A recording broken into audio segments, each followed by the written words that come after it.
Anyway, of course, it took out at last minute and everything was wet. Yeah, exactly. Oh, That's we're right. live. Oh, it's terrible. Don't have nightmares. Anyway, hey, welcome to the Fully Loaded Hangout on a Thursday. And we are live, of course, because that's where you can see me and hear me. Why I say that every time, I don't know. But anyway, thanks for joining. We've got the panel, half the panel in already. So there is space. So if you're watching and you want to join, you know what you need to do. I've said it a number of times, but basically send an email to Mr. B at braindump.tv. Simple as that. Right, okay then, let's not mess about and go through the panel and get them. Oh, come on, who's doing that? Oh, hang on. I think it's me. Sorry about that. Yeah. I brought the video up so that I could actually read out a question that we've got off topic. So we'll come back to that in a minute. Before we do that, though, let's go back to the panel and get them to say hello. So let's start with Dave.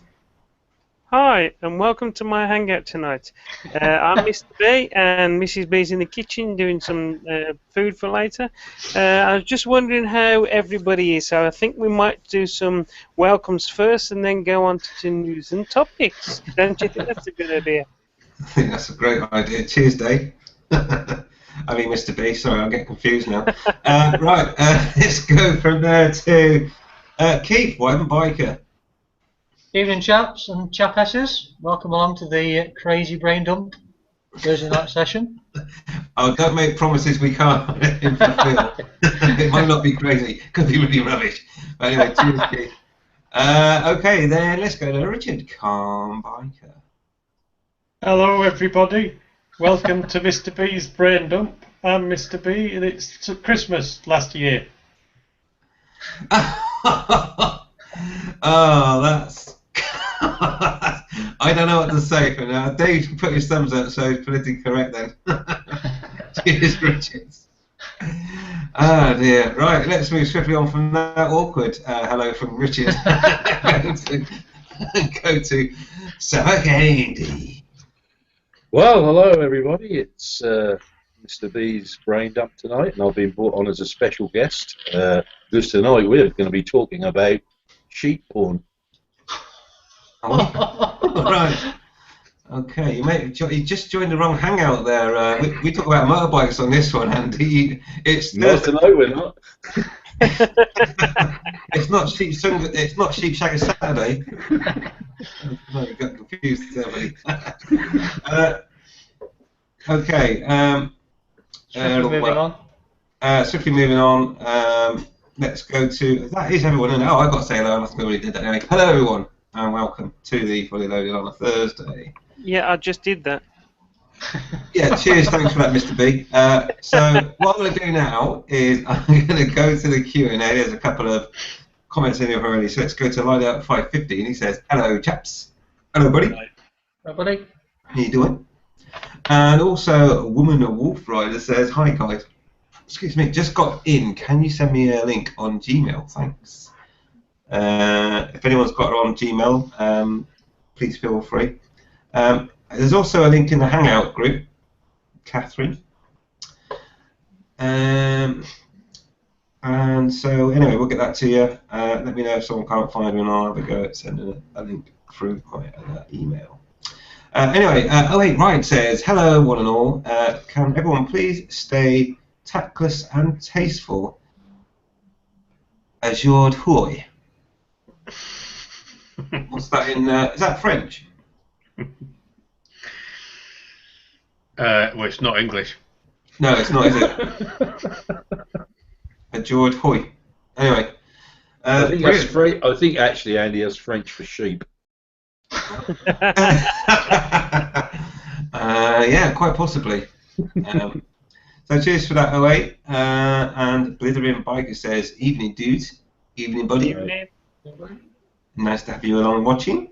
Right, has anyone got the link off to Catherine yet? Okay. Elizabeth. No, Catherine. I'm sure it ain't Elizabeth. It's definitely Elizabeth, isn't it? Catherine. Definitely Catherine. I don't have it. Actually, I think her name's Lizzie, isn't it? It's lizzie@gmail.com. Yeah. Right, hang on. Found it. Right, I'll send you a new email now, Catherine. You pain in the bum. Get that over there. Right, fire that off. Lovely. Right, go on, check your email. Which email has that gone to? It's gone to your Gmail. Brilliant, fantastic, just what you wanted. Lovely. Right. Okie dokie then. So everyone said hello. We've done the Q&A, and then if anyone's watching and they want to ask a question or make a comment, or bring up a topic or a subject, or just be rude, then you just, if you're watching on YouTube, just follow the link on the left-hand bottom that says "Get Involved." Words to that effect. That will take you to Google Plus, and then in Google Plus, you go to the video, obviously, and you click on the top right-hand square box and switch on Q&A. The rest is intuitive. Right. Okay. So then, let's now whip through the panel and talk about news and topics. So just check here. We should news and topics, please. Yeah, she's working today. Brilliant. So yeah, news and topics. Shut up. Shut up. Right. So let's start with Dave. News and topics, buddy. News. I've had a big bunch of bearings come through the post a couple of days ago. So Bobby's going to be underway soon. He's a little commission that I'm going to do for him. Topics. Has your vlogging style changed? No. How would you get back on a bike after being off for a few weeks with a broken shoulder? No. Put your leg over the seat to start with. No. How to ride in Ireland? No, I think that's enough topics, Dave. That's not fair. Should we talk about Dave's brain thought processes? Should we talk about that?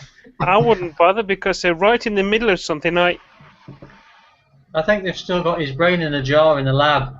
That's what it is. They've put the jar back in his head. Yeah. Okay, so no topics from you then, Dave, but thanks for saying hello. No worries, buddy. All right, cheers for that. Let's go across to Super Andy. Well, not a lot of news really, but I've got, I suppose, a topic really. What do you think about the government's new thing about MOTs going to 4 years to 3 years on vehicles? And you've also got to remember that 20% of all new cars, when they're 3 years old, fail the MOT anyway, and they're now stretched up to 4. Oh, sorry, you mean on all new cars to go from 3 to 4 years? All right, Yeah. okay. I take it that includes motorbikes as well? Oh, yes, yeah. But 20% of all new cars fail the MOT, after 3 years anyway. Yeah. Okay, well, I've made a note of that as a topic. I'm surprised they didn't shorten it, create more revenue and all that. But anyway, so yeah, brilliant, Andy. Thank you very much for that one. Okay, I wasn't aware of that either, so that's interesting. Let's now go to Keith then for news and topics. The only news I've managed to get my lights to work again on the SV. Awesome. I could lie and say I did it all by myself, but I didn't. And I've actually, what I didn't realise that the SV was due an MOT, so good job I checked, because that was due this week, so I've got that MOT as well. That flew through with flying colours, so that's good. Topics. Well, I was going to just say, can I just ask what was wrong with your lights? It turned out to be a bit of dirt in one of the connectors. Oh no! Yeah, simple as that. Did you pay someone to clean the dirt out? Well, I took it in for an MOT anyway, and I said, look, I can't. Okay. I tried searching. I followed all the wires. Couldn't see anything loose. Checked everything. I couldn't find any loose connection. I said, look, I've tried looking everywhere. I can't find out. And I says, well, before you do the MOT, just see if you can find what the problem is. And yeah, they did it. So they said it was just a bit of dirt in one of the connectors. Would you believe it? Wow. So, oh well, at least it's fixed now. But I did try and have a look myself. I couldn't see anything obvious, which it wouldn't be to me. I mean, how would you know there was a bit of dirt in the connector? I mean, you'd have to literally take every connector off and check them. But when I checked, there were nothing loose. So anyway, but that's all fixed. So that's good. News, topics. I mean, I was thinking. I know I've had a bit of a shitty day today. I was looking at possibly. Well, I've been thinking about changing my bike for a long time, and I'm possibly considering more of an adventure bike. I don't know whether anyone's got any experience of riding adventure bikes. Whether anyone's got a particular model that's good or not so good that maybe it might be worth me having a look at. Oh. Oh, sorry about that. Adventure bikes. Keith wants to know about adventure bikes. Adventure bikes. What you got to do is just put knobblies on the SV and you're sorted. People don't put knobblies on adventure bikes, they just ride them on the road. It's like the 4x4 over the bike. That kind of defeats the object then, doesn't it? If that's what you get an adventure bike for. No, I was just thinking I want a bit more touring, so I just want something a bit more comfy, a bit more upright. Something's got a bit more of a range on the tank, fuel-wise, you know. Alright, what's that? Perfect. Perfect for touring. That on the CBF 125 apparently does 130 to the gallon. Does it? Yeah, lots of Bit range on quick that. though, isn't it, Keith? Bit quick. Bit quick for me, do you think? Awesome. Okay. You tell them, Keith, mate, picking on you. I'll fucking tell them in a minute, mate. Every day, a little bit closer to a bus stop, and then another one. No, I ain't going to let him pick on my boy, I'll tell you. Yeah, you stick up for me, Andy. I bloody will, mate. Don't you worry. Fucking bullies. Yeah. Well, you can sort them out for me on Sunday. I will. I'll kick some ass. Break his other bloody collarbone for me. It's a bit drastic, but there you Yeah, I suppose a bit drastic, yeah. Okay, alright, cheers for that, Keith. And where are we up to then? Let's go to Richard, and then we will say hello to Gaz and get some news and topic off him as well. Richard. News. I'm back on my bike, which is fun. Got the all clear from the physio to go riding again, so I've been out a few times this week. Topics. There's an idea amongst some, and I have to say not amongst me, but there's an idea of amongst some that scooter riders are somehow lower class than motorbike riders, and amongst some that three-wheeled scooter riders are of an even lower class than scooter riders. So I asked the question, how many wheels is too many? Because I've just seen a review on Visor Down of the Quadro, which is a four-wheel scooter, two at the front, two at the back, that will do 45-degree lean angles. What happens after 45 degrees? He falls over. Lots of noise and expensive plastic repairs. And broken collarbones. Oh dear. Okay, how many wheels is too many? Yeah. Okay, what's that as a topic? I'd say that's just an inbuilt carriage that can lean. Pardon? Well, to be fair, I think they said it had 30 horsepower from its 300cc engine. Wow. But it weighs about 260 kilos dry or something, so it's not quick. By It's any got means. some good brakes. It's that heavy. What does it weigh? What does it weigh when you wash it then? a little bit less. You say about the brakes, bizarrely, it has the right-hand lever, does the front brakes, the left-hand lever does all four brakes, and the foot pedal does all four brakes as well. It So has where's the three means of braking. It's a scooter, isn't it? Well, right, okay, just constant. Right. Anyway, okay, it's more than two wheels. Okay, yeah, all right, okay. Richard.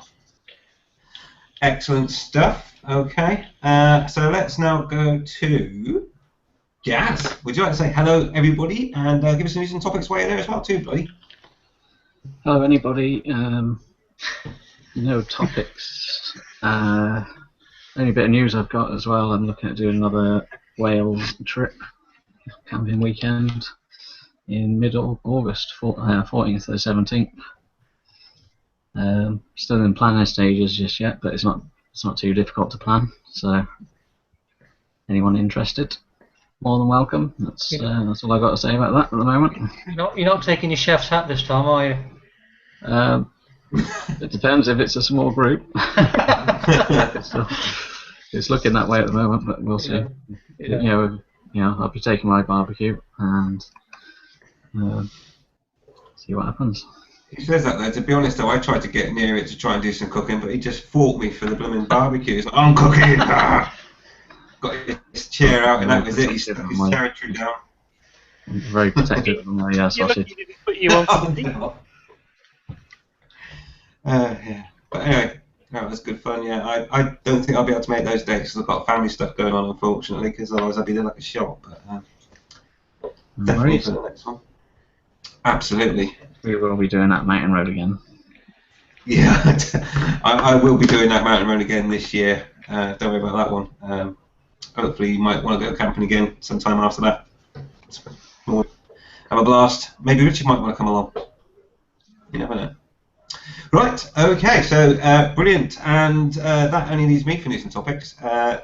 News and topics. News, I bought a new camera after my DIY mount finally failed. I didn't lose the camera, but I did lose a lot of footage that I could have had I had the camera still on my helmet. So I bought a new camera, and it's got a twistable lens. So there you go. Did you say testicle lens? No, twistable. I'm sorry, I thought you said testicle lens. It could be painful. Been a bit fucking hairy, wasn't it? It would be a bit hairy, yeah. If you look closely at Mrs. B's videos, you'll see it already on his head. What, his testicle? Well done. His testicle lens is on his head. Yes. He loves having testicles on his head. That's a bit dear. I was just baffled by the idea of a testicle mount for a camera. What are you filming? Yeah. I don't know. Andy started this. I'm asking him if he can send me a crate of whatever it is he's drinking as well. Sounds like it's good stuff. French lager, mate. Oh, right, that explains it all then. You managed to get that before the strike, did you? Mm. Excellent. Okay. Right, did we get... Yeah, we've got topics. Oh, Catherine's arrived. Hello, Catherine.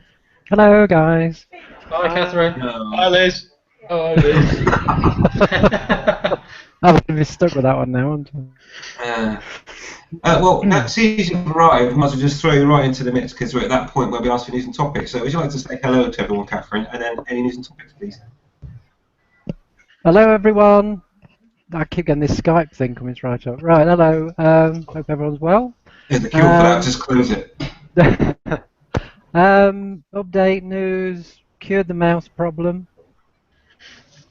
Oh, right, okay. Built What a with? shed. Built a shed. Oh, all right. That She is for the little a suckers, shed. didn't they? News and topics, if you want a topic, is wheeling good for bingo wings?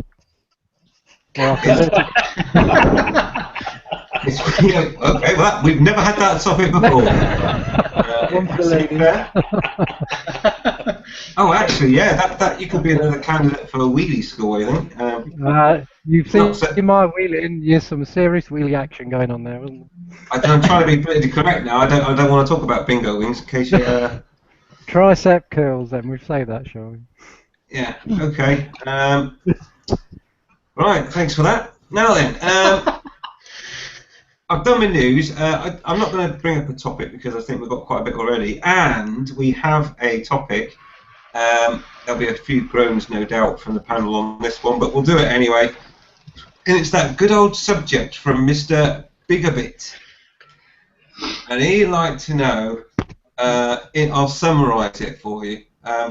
Basically, is vlogging dangerous in terms of distraction? Compare it to things such as texting, being on the phone, and so on and so forth, and being drunk in charge of a vehicle, and so on and so on and so on and so on. Flogging. Vlogging, not flogging. Not flogging. Definitely not flogging while Definitely vlogging. distraction, yeah. We still flog sheep in Suffolk, you know. I bet you do, yeah. How much do we But count? not when you're driving. You can flog your sheep, so I'll flog consenting adults, thank you very much. Yeah, sounds alright. So basically then, to summarise, when anyone that's got a YouTube channel and a crash helmet and they talk whilst they ride, is that dangerous? And in fact, I think, let me just read some of it, actual verbatim. So the topic of the question, vlogging, no one can honestly claim that it's not distracting to the rider.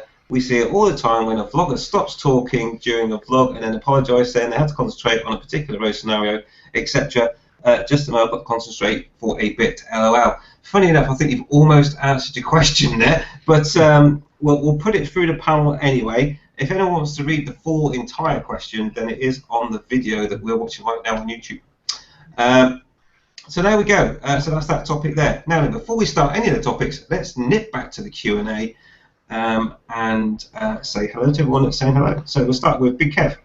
Hi, Big Kev. He says, good morning, chaps. Okay. Tosh23 says, I'm going to bed soon, so don't ask. Oh, I don't want to know. But yeah, hi, buddy. Night, Tosh. Don't forget, you got that little bit of flat spot on your back tyre. Okay. Vance Watsnatter says, hi, chaps. Attention, attention. New bike, all will be revealed. ZX. Oh, he's got a Kawasaki. 81. 81.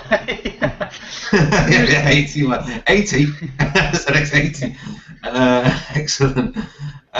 Brilliant, good stuff. Bimbleboy Blue says, oh, Tosh is back in there again. He says, Richard, can I pop Yeah, round I've sorted tomorrow that one with him. and borrow a little electric fire cabinet on the weekend? I've sorted that one. Okay, nice one. Supermoto Guy 99 says, here's a question that I want to ask. For a first road legal motorcycle, what would be the best to ride? Supermoto, cruiser, sports, naked, or super sports? Get in here and ask the question yourself. You've got the link. Get yourself in there. Get in here and answer that one. But really, like, it's whatever you want to ride, isn't it? Yeah. I don't think there's any. There's no real answer to that, is it? It's whatever you feel comfortable sitting on. You've got to try them all, really, haven't you, to find a bike that you're going to be happy with. Naked's going to be easier, isn't it, though? Oh, what?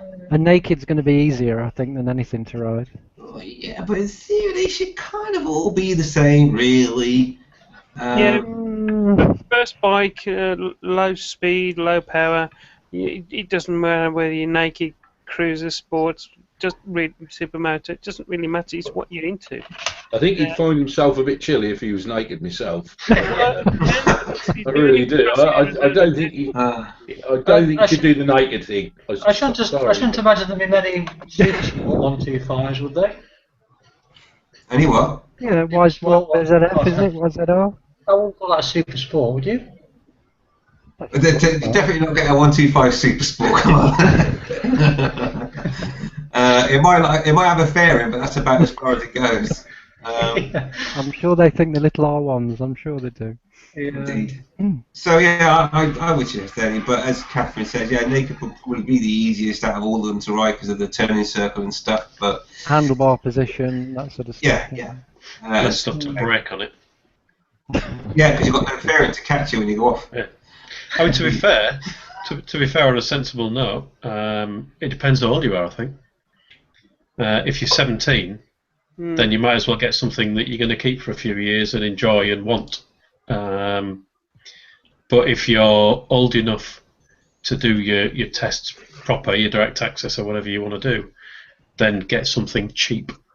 Because as soon as you've been on a 600 or something to do direct access, you're not going to want to go back on the 125. Lots of people on 125 say, no, it's fine, it's everything I need, right up to the point that they try one, and then they realise it isn't. Yeah, good point. I love listening to certain people's reactions, like, yeah, they go, right, well, I've been riding a 125 for the last 5 years, I'm going to go and try a 250 or something like that, or even a 500, and they go, oh my god, It's like, yeah, welcome to proper bikes. It's probably the reaction of me going from one of my bikes onto an S1000 RR or something like that. Yeah. Yeah, it's certainly. In fact, it's probably more than that, actually. I know the first time I went on a 600, and obviously I was on a lesson, he said, give the throttle a twist when we get to the 60, so I just pinned it. And it's like, we're doing 30, pin it, we're doing 60 a second later. That's why you need a 600. And huge grin. Grin factor. Yeah, absolutely. In fact, I think on the GSXS 1000 video review that I did, I think I ticked all the boxes on all those things that make big bikes good. You know, the grin factor and all that stuff. So, It's a nice looking bike, that. But I have to say, the Z1000, it's got the angry face. It's got a silly face. I think that tips it. I think the Z1000 wins on its angry face. because it's got an angry face. Well, that's it. It's all about cosmetics, really, isn't it? It absolutely is. Yeah. See, I'm Come different. off, I'm you've not got the horrible, most so- plasticky bike in the world. That's... it's not. I don't care how it looks. Everyone says it's ugly. Well, most people did when I got it, but you know, hey, it flipping rides beautifully and it goes like stink. I don't care what the outside looks like because I don't see that when I'm sat on it. I don't believe you. I know that you got rid of one because you thought it was gold and silver, but underneath it was red. Mrs. B did. It was Mrs. B's. Mrs. B wanted the gold and silver one. So that's all Mrs. B's doing, not mine. Going back to the question now, Hayabusa, probably not your best first bike. Order an R1. No, not without intensive training. Z-Thou, not a problem. Oh yeah. Make sure you got a camera running. Just make sure you're strong enough to pick it up, you know, because they're really heavy bikes. Okay. So yeah, I hope that helped. Anyway, Layout550 says email sent. Fantastic. I haven't received it yet, though. But I'll keep an eye out for it, buddy. Jizuto77 says, good evening, peeps. Evening. Evening. Where we go from there? Right. Ride says, none of you knew the French for today. I'm really concerned about the standards of 19th century education. So am I. I'm not that advanced What yet. on earth did they think that we were alive in the 1800s? I don't know, but you know, I don't know what the education was like back then. Of course, we are in a very... And now we look like a bunch of old reprobates, but only them lots are old. Slightly depressingly, I've just realised I had a 20th century education, and it isn't anymore, is it? No. It's 21st now, no? 21st. Yeah. Oh, God, it's all depressed. Oh. Got any education at all? You know the best cure for depression, don't you? Bike. Yeah, get on your bike. Right. Okay. Ride also says, Scooter's a topic I love. Looking forward to hearing your conversation on that cough. Okay. You forgot to say foo.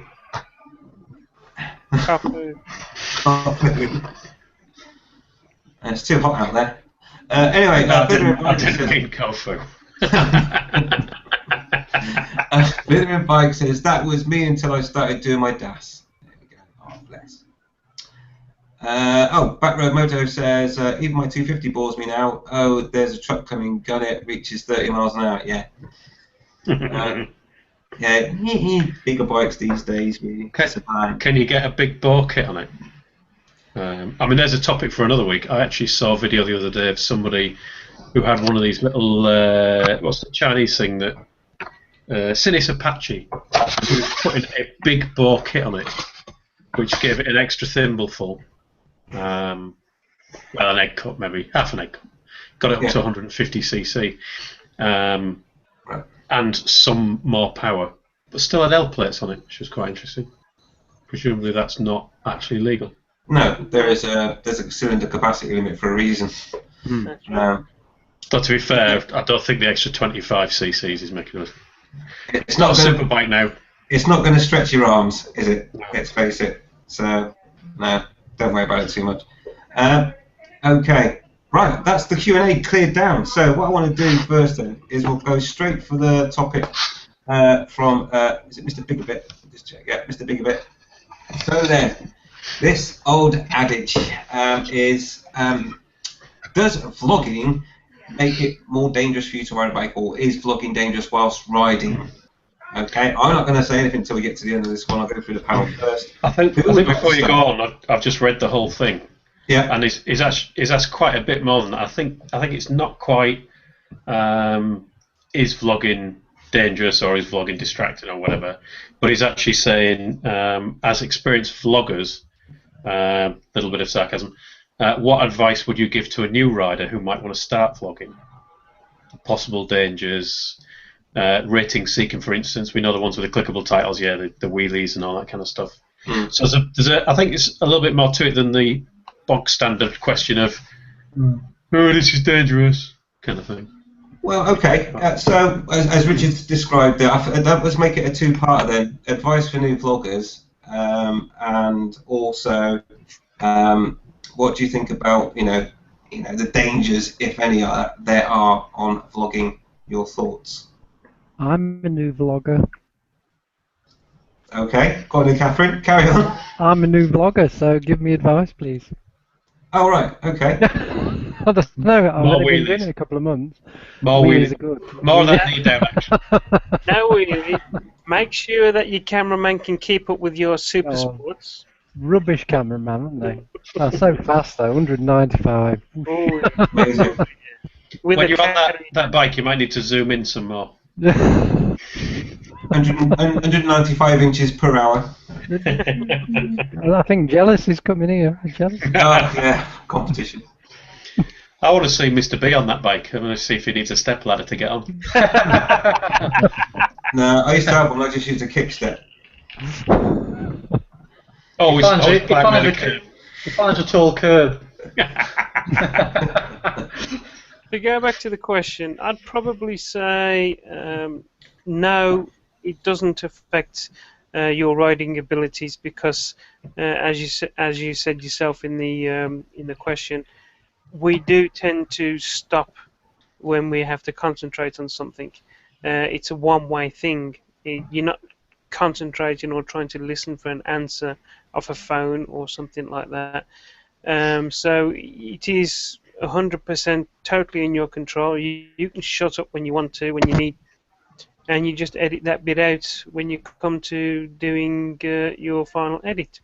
As for a new vlogger, I would say just ramble on, talk about anything you want to, go on to multiple subjects, and again, just learn to use your editing skills so you can put it down into one little bit and stop taking notes calm.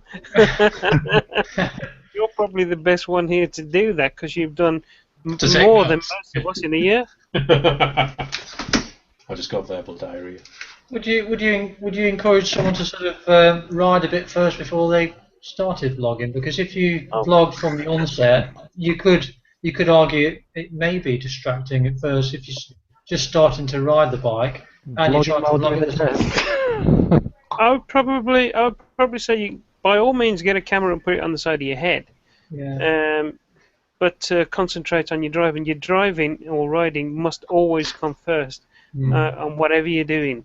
That must be your priority. You must have concentration on the road and know what it's doing and what could happen. And it's only after that that you can decide to spend time on thinking about talking. There was a book, Twist to the Wrist, and it works out. Imagine you've got, say, $100 and you're going into a corner and you're looking at the apex, and that would be $50 worth of your interest on there and 25 on the outlay and stuff like that. As you get more regular and used to doing your work and doing your riding and getting your skills up, that becomes more and more subconscious. Therefore, you don't have to put as much attention to doing it because you've already learnt that skill. So it becomes easier to concentrate on something else whilst you are doing that.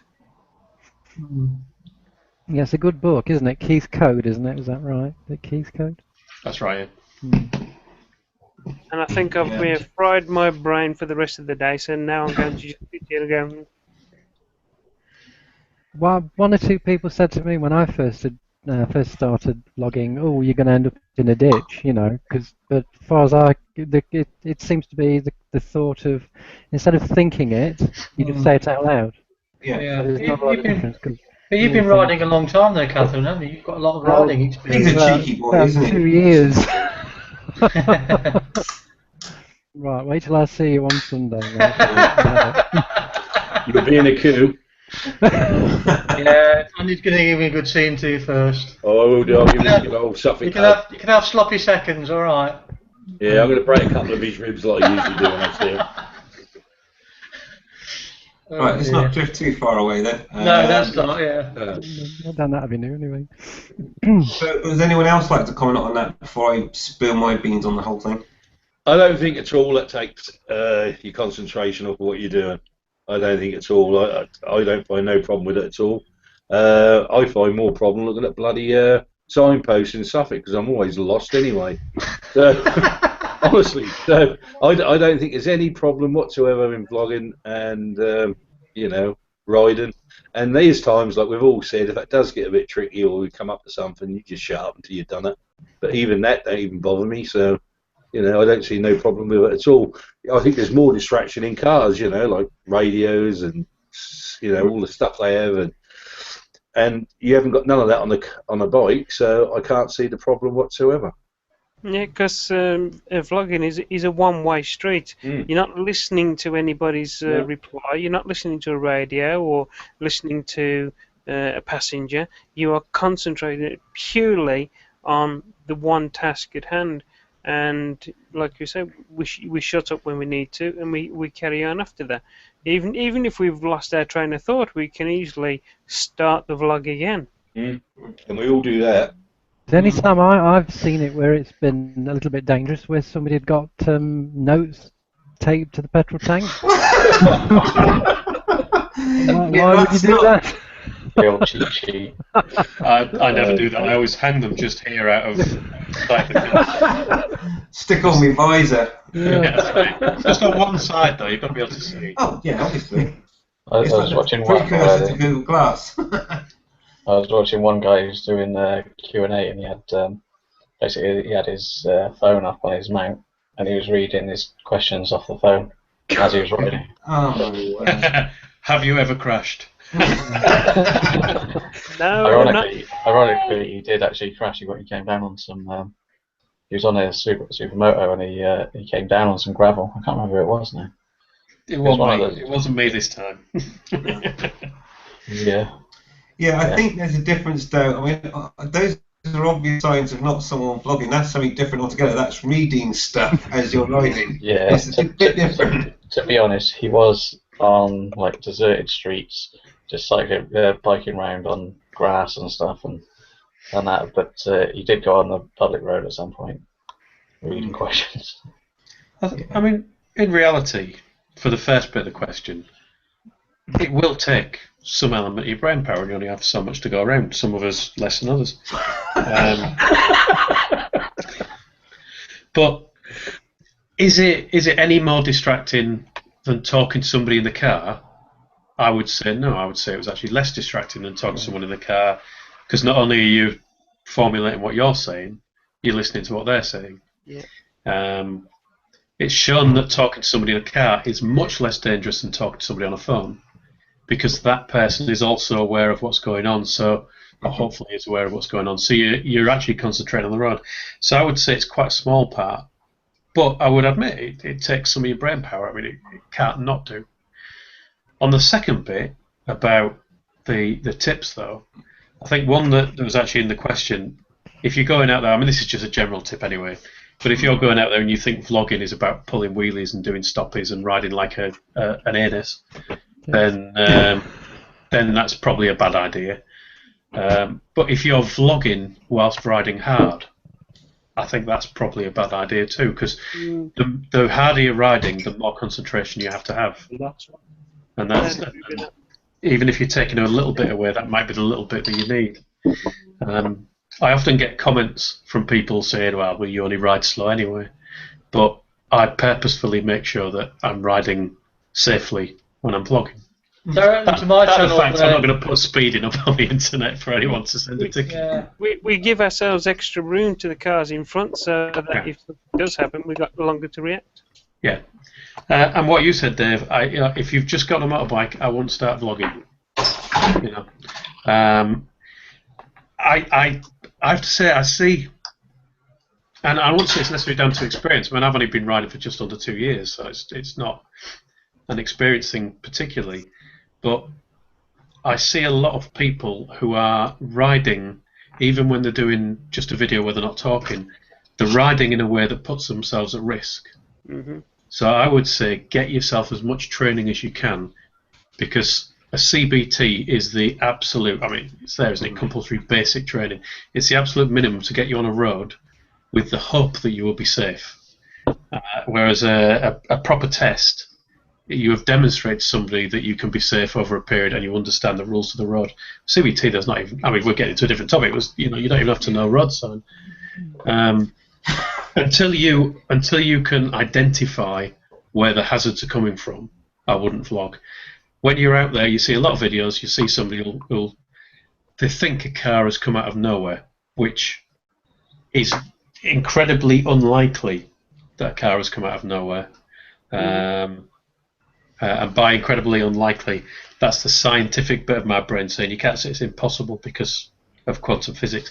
But it's not going to happen that a car came out of nowhere. So if you're unaware to the point where you think somebody's come out of nowhere, it's not the time to start vlogging yet.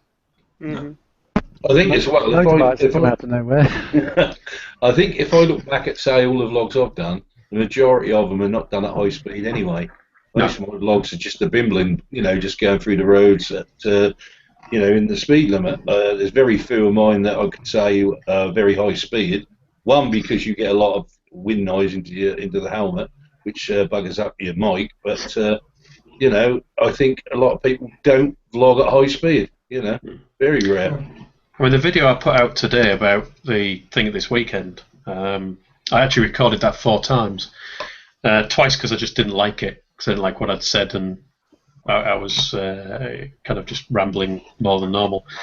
The 3rd time, I came off a roundabout, and I shut up because I could see a car that was approaching a side road, and he just pulled out in front of me, and I'd already shut up, concentrating on that, let him go. And by that point, I'd forgotten. I was actually going through the list of people that I believed were going to the thing this weekend. By the time he'd gone, I was halfway through a list and I'd forgotten who I'd said, so I started again. Because you can always start again, as Dave says. Mm. Yeah. It's a good reason for another 10 minutes on your bike, isn't it? Yep. Exactly. I'll put my 2p's worth in. In terms of the vlogging thing, I don't feel it's really any real distraction. As we've already said, I think everyone's pretty much said the same thing. If we need to concentrate, we stop talking anyway. If you're riding hard, the last thing you want to do is talk. If you You might want to clarify that. In what way? Well, you find it hard to sit on the motorbikes. Yeah, Motorbikes. you find it hard to sit on the seat, really. Get near the tank. Yeah. Tank can get in the way, can it? Yeah, well, even if you're riding hard, sometimes people find it hard to form proper words anyway, don't they? It's more kind of like O and E and U and R. But anyway, but no, seriously though, I mean, if you think about it, as you're driving along or we're riding along, you quite often think about things like, oh, that's right, I need to go to the shops. All we're doing is we're just adding one more piece of that, is actually saying it rather than just thinking it. And in terms of like this comparison to passengers, I disagree. I think because they're a distraction, and you can't tell them to shut up. Well, you can try to, but then they might not want to. However, though, they are a lookout for hazards as well, so they might scream in your ear, and that might put you off. But anyway, a different thing again. So I think the actual act of talking whilst you're riding sensibly is completely under your control, and therefore I don't really feel it any dangerous than thinking about things whilst riding. However, when it comes to new vloggers, I think a lot of people have said this already. If you want to go out there and emulate a channel that talks about nothing but wheelies and swearing at drivers and trying to look out for accidents and capture them on camera, that's not your best way to start. My suggestion would be to, if you want to do it, get a camera, put it on, don't necessarily talk or anything, just ride around with it on, get used to it, check the camera angles right, fine, everything else, and then when you finally feel confident enough that you can, start vlogging without losing your concentration on what you're trying to do as a new rider, then, maybe start there. But certainly as a new rider who hasn't even passed their test, I would suggest, caution, and certainly don't try and emulate anyone that does wheelies or just rides dangerously full stop, because you will come. Never assume that you're the routine ever. So it doesn't matter if you're a So you sound like speak and spell. Yeah. I find I can vlog and herd sheep now on my motorbike. He's learned everything you taught him. I'll show you the clip later. Andy will love it. Well, you secretly did come down to Suffolk and got the lessons off me, didn't you? So. Oh yeah. Yeah. I learned it from the best. Oh yes. Right, okay, I think we've almost pretty much finished one off, but I will say hello to Joe who's just joined us, like at 5:50. How you doing, buddy? Hi, Joe. How's it going, guys? Alright. I got a quick little tidbit on this. Yeah, go for it. I probably started vlogging about 4 months after I started riding, just because that's how long it took me to get a GoPro and get the mic set up and everything right. But being a beginner rider and having a camera on your helmet is good, because then you can record yourself and then catch your mistakes later and learn from it. Yeah. Mm-hmm. Go with that. You don't necessarily have to vlog, but just being able to catch your mistakes and help yourself learn to become a better rider is a plus. Yeah, Yeah, I agree with that, 100% Joe. agree with that. Because the other thing, of course, as well, as a new rider, you are more liable to get the blame for an accident. But if you've got it recorded on camera and it's not your fault, as you do. Yeah. But don't submit it as evidence if it really was your fault. Delete it immediately. I saw a video the other day of somebody riding into the back of a car. And there's comments on the video about it's definitely his fault.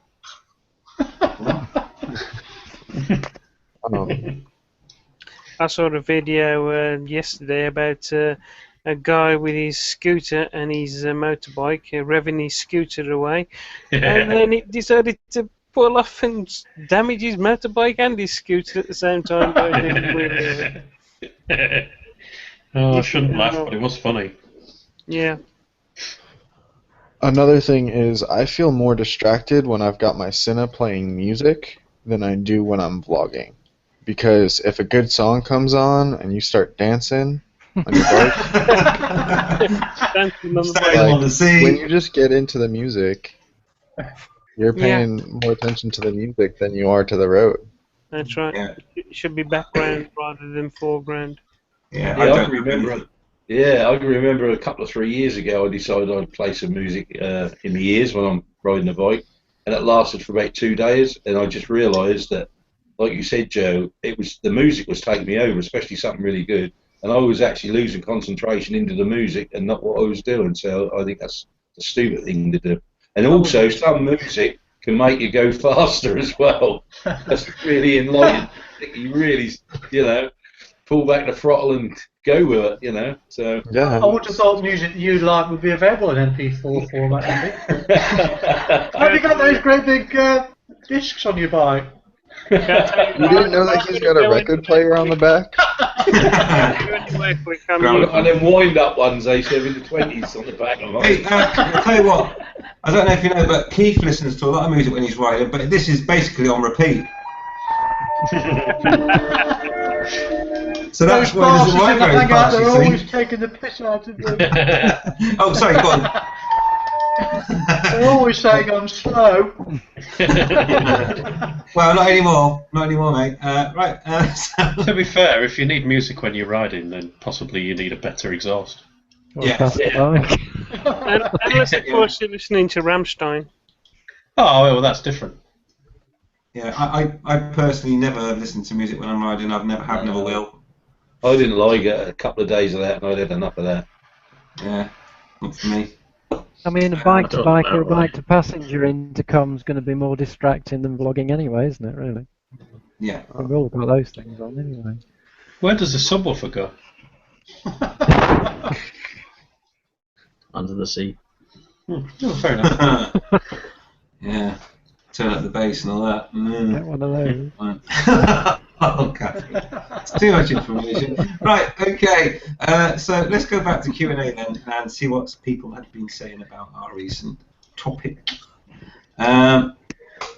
Okay, let's go to Batman Moto. He says, the only legal modification I can do to my bike is playing card in the spokes and the bell. Oh, my word. I did that when I was young, put playing cards in the spokes to make it sound louder. God, right, that was a day. Wow. Yogurt pot. If you cut about a third of a yogurt pot, lasts much longer. Right. Just letting you know. Don't use your feet, otherwise you end up going head over heels. Yeah, I tell you what, I got through a lot of clothes bags in those days. Just let me run about. Pardon? Was this on your rally runabout? Oh no, not the rally runabout. That was on a push bike. I had a little modification to my exhaust on my rally runabout. Anyway, those were the days. Right, Bimble Boy Blue says, my 125 used to do 70 miles an hour. I put a full arrow exhaust system on it, some go faster stripes, and had it dynoed. Now it's at 65. That'd be right. I bet it sounds faster though. Oh, that sounds fast. That's the main thing, isn't it? That's all that matters. Yeah, sounds fast. God, blooming Halfords, they've got a lot to answer for, haven't they? Anyway, let's move on. Let's go to Jasutu77. He says, went to see Gran the other day and surprisingly caught her vlogging. Oh my God, I'm glad he said vlogging in the garden. In fact, she was actually talking to herself. Oh, right. Wow, I didn't know where that was going to go then. And sometimes you laugh at me when I'm slow on reading some of these out. I just thought, where's this going? Anyway, so she was talking to herself. That's fine, mate. That's absolutely fine. The only difference is a camera. Yeah, just stick a GoPro in front of her next time. A camera and internet connection, and that's literally it. Yeah. Here's my Gran talking. Excellent. Might subscribe to that channel. Right. Ryan says, I see vlogging the same as talking to a passenger in a car or listening intently to a radio call-in program rather than ranting at someone as they talk car. Even when talking to someone else, I often stop a discussion to focus on an issue. No different to me. But you can't stop your passenger talking, can you? And you can't stop the radio talking. However, if you're vlogging, you have full control of the situation. You can stop your passenger from talking. You just have to pop a wheelie without them realizing. Wheelies are illegal in the UK. Especially if you record yourself doing it. I think you can't legally wheelie anywhere. Oh, right, okay. On private ground you can, as long as over here, as long as it's on private ground. Over there you can still be done for, was it reckless endangerment or something stupid like that? What, off-road? Yeah, they've got all sorts of laws over in America that even stop you going off-road. Oh dear, oh dear. But anyway, let's not get into the different laws in the different states of America. We could be here for some time. But yeah, basically, I mean, you could always do what they do on the biking magazines. You know, they say, it's a closed private road or closed public road. No, it wasn't. It was open. They're lying. It was open. Okay? But just put that in there, it's a little disclaimer. Right. Okay. Because obviously they've got to prove what day it was and everything else to be able to say it was closed or not. Blah, blah, blah, blah, blah, blah, blah. Right, that's the Q&A closed down. Awesome, like a boss. Right, where do we go from there? So, let's see. Oh, let's do Suffolk Andy's first, which was about extending the length of a MOT on a new car or bike, and then from there I think we'll go to Richard's controversial, how many wheels is too many? Too many. Right, okay. So, I was hoping you were going to go with the sheep porn he was mentioning. Sorry, no, well, there's no sheep porn tonight. Again, that's definitely Sheep Shaggers Saturday, and for that you want to tune into Suffolk Andy's channel on a Saturday where they talk about sheep shagging. Okay. So then, let's just do the MOT thing then from Suffolk Andy. Funny enough, good link. So yes, apparently, according to Andy, and I'll let him elaborate, MOTs have been increased from 3 to 4 years on new cars before it needs to be doing. His explanation for it, that he said he was saving motorists an extra £1 million or £1 billion a year on expenses. But reading the article today, like I said earlier, that most 3-year-old cars, and I don't know about bikes, but most 3-year-old cars fail, or 20% of them fail the MOT at their first attempt. But he reckons he's going to save motorists £1 billion a year on MOT. But is 4 years too long for a vehicle to be checked? I don't know. My God, an MOT is like £35, £40. Yeah, but he's talking about over the whole country. it's about 1 billion or something, or so many million. Maybe then the admin department that do MOTs is actually not cost effective, therefore they're trying to save money. Might be because of cuts and stuff like that, and they can't process it all at the same time. I don't know, but I thought it was all done by computers anyway now. It's all It's, done by they computers. computerise it. It's nothing to do with admin departments. It's all on the system. Yeah. So what you're saying is compromising safety to save a road user 35. Sorry, well it's not, is it? If it's over 3 years, saving a road user £7, £8. Well, it's going to save the motorist or bikers the cost of one MOT. Because you're going from 3 years, isn't it? You've got a new bike, Andy. So I don't know. You ain't got to have that MOT for 3 years. No.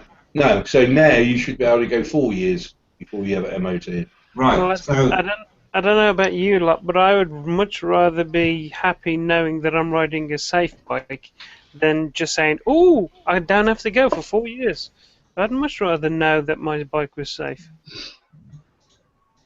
Does it actually say on the article what these cars that 20% fails on? So it could be something No, like it doesn't say. I think it's on something the simple like advisor. tire tread and things like that, which Doesn't say. yeah, don't need tyre tread, do you? Not in the wet. No. Yeah, those sort of things you can't really put down on a car being unsafe. It's more the owner not checking. That's why we have MOTs, because the owners are idiots, or some of them are. Some people just get in the car and drive it, don't they, until it breaks down. But I mean, there's nothing stopping an owner going, driving an illegal car. If the MOT's every year. So I mean, extending it another year doesn't really make a difference. If it was a fault with the car itself, like like a ball tyre. parts, like not tires, cosmetics, like mechanical parts, like suspension linkage and all that, then that would be an issue. But if it's things like tires, brake pads, and that wear and tear items, it makes no difference when if it's 3 years, 4 years, 5 years, does it really? It's just down to the owner. Hang on a minute, Gaz, are you saying that in MOTs they don't check the brakes and tyres?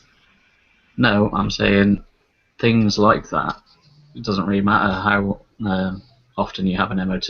If people aren't checking those things on their cars, then yeah, but you know yourself that there'll be some people out there who buy a new car and go 4 years without even touching it. Yeah, they won't even look at it, touch it, or anything. They won't do nothing to it, and they just ride it for 4 years now. Yeah. And is that extra year going to make that car more dangerous than having an MOT after 3 years? But those same people are still not going to check their cars every year when they have to MOT their car every year. So yeah, but what I'm saying though is, Gaz, is that if you took a car for an MOT, I mean, not everybody is mechanically minded. Okay, they buy a car and that's all they need to know. They rely on the MOT to pick up on the fact that they've got ball tyres, no brake pads, or brake shoes if it's an old car, or whatever. And that's what the MOT is for, isn't it? Yeah. His explanation for this, his explanation for the whole thing, or what I read the article, was he was saving us money. Well, an MOT that's 10 pence a day. Mm. Brilliant. There's one thing. My mechanic who MOTs my car and services it because I can't be bothered to work on cars. He said there's something now which he's discovered. You know how most cars have got plastic underbodies. Yeah, the ones that are always flapping around. Yeah, well, everything, every car's got this plastic underbody. He had to remove it for doing something, I don't know what he went into, and it wasn't a particularly old car, and it was rotten, the whole chassis was rotten, and it's not an MOT thing for you to start peeling all this plastic underbody work off. So we're probably driving around in cars with holes in the chassis, which we don't know because it's all swathed in plastic. So there's a can of worms. Well, all that plastic will keep that water in and just make it rust faster. Exactly. Yeah. I used to work for Honda as a lube tech, and the plastic underbody is just a bitch. But it's just masking probably a multitude of problems with your car. So. I thought it was to hold all the oil drips so it didn't drip on the drive. But yeah, so I think that MOT thing's a bit silly, really. I think that the quicker they get and look at a car for someone that someone that's not mechanically minded, the better. Not extend the period where they could be driving a dangerous car, say, or bike. I personally think 4 years is too long for a new car not to be MOT'd. I think 3 years is fair enough, but 4 years is pushing it now, I think. Yeah. I'd agree with that. Yeah, because how long will a The tyre... question is 3 years too long? I mean, Yeah, exactly. They could do it in a way that, like the first 3 or 4 years is like a basic MOT where they're checking tyres and but MOTs don't take that long anyway. It takes about an hour. Yeah.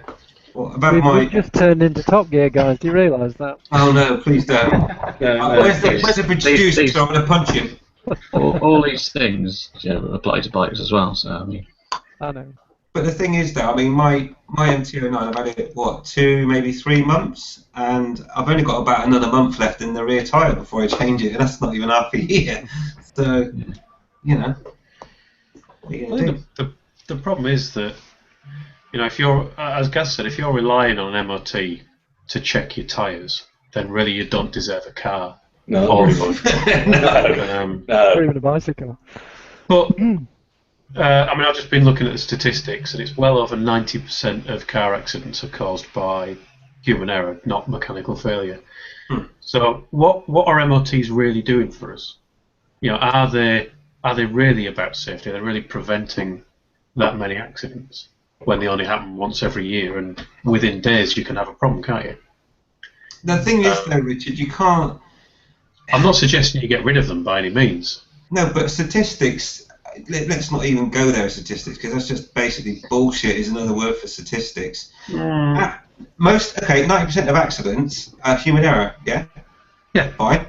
But how many accidents are caused by vehicles that aren't, are defective and, basically an MOT would have picked up? That's the one I want to know. Because we know humans can't drive frigging cars, especially now, because they're too busy on Facebook, for fuck's sake. But I want about... mechanical issues with the car that will be picked up with an MOT. How many of those? And then once we've got that number, we can start, being a bit more realistic about it. Well, it's definitely less than 10%. I was trying to find a statistic that came up about bikes, because obviously we're talking about bikes, and I remember with the Super MOT thing, they were talking about it only being under 1% of accidents were caused by any kind of mechanical failure on a bike. And a much greater proportion were human error and people going too fast and all that kind of stuff. Now, I'm not suggesting by any means that means you get rid of the MOT, but I'm not convinced that the MOT is fit for purpose either. No, I agree on that. Have you ever watched a bike MOT from start to finish? There's not much to it. Well, there's a lot of stuff they don't check at all, isn't there? Depends where you go as well. Yeah, I was quite intrigued reading about it. The reason it only costs half as much as a car MOT is they do so little. Yeah. But it is kind of tyre tread and are your lights pointing the right way, isn't it? Yeah. But I was amazed I was amazed that you can take the mirrors off your bike and still pass an MOT. Yeah, because you haven't got But if you've got a mirror on your bike and it's cracked, that's a failure. Yeah. Also, the fact that although every street in England and Ireland, Scotland and Wales have got speed limits on them, you don't have to have a functioning speedometer. And I may have changed the law, but is it true that you can pass a bike's MOT without indicators? Correct, yeah. Yes, as long as they're not on the bike. Yeah, You don't even need lights. You don't need lights on the bike. You can have daylight-only bikes where they've got no lights. Yeah, you get an advisory, don't you? That's right. So when it's foggy, it's all right. It's fine. But this just backs up my argument. It's not fit. It does. It does, Richard. That's what I mean. The indicator one was one as well, which is ridiculous. The thing that I found the most annoying, that my MOT guy was more concerned about the size of my number plate than the rest of my bike. Yeah, And that is the truth. that That's little a bit reflector small. on the back of the number plate. Well, Yeah, it's little that's a reflector, bit yeah. small, that number plate, you know. I don't know if I can pass this. It's a bit small. I said, well, it's only a quarter of an inch smaller than the normal one. Well, I'll do it this time, but next time, can you bring up with the right size number plate? I would have said, hang on, mate, look, just stand a bit closer. Now it's all right, isn't it? Actually, what I would do is I would take a picture of it, and then the next year I'll go down and I'd say, well, actually, you've set a precedent. You've already passed with its number plate on it, so therefore you've got no right to not pass it now. Yeah. I know this might sound like a silly question, but just does anyone know if you have to have a number plate to pass an MOT? Yeah. Yes. You do? Oh, okay. It's got to be standard size. Right. Yeah, there's a lot of rules: standard size, standard font, right colour, right reflectivity, and all sorts. However, the VIN number doesn't have to be attached to the frame. You're a bit quiet, Skeggy. Get that one. I say the VIN number doesn't even have to be attached to the frame. What, the license plate? No, the VIN number. Right. Is that part of the MOT as well then? So they have to have it to check it. That it's the bike that's meant to be MOT. It's part of the MOT certificate. That's right. Okay. Yeah, fair enough. What really teased me off with number plates, just going on to that, is where the government will sell you a private number plate, and then if you move a digit across to turn it into what you want it in the first place, then you can't get an MOT. You have to put it back to where it was, and well, yeah. And it can be arrested, or not arrested, but it can be arrested is a bit harsh. Oh, the space and only a number plate, night in the cells for you, mate. It's a £100 fine, though, isn't it? You can have a number plate in any style, any font you like, as long as you're not riding it on the road.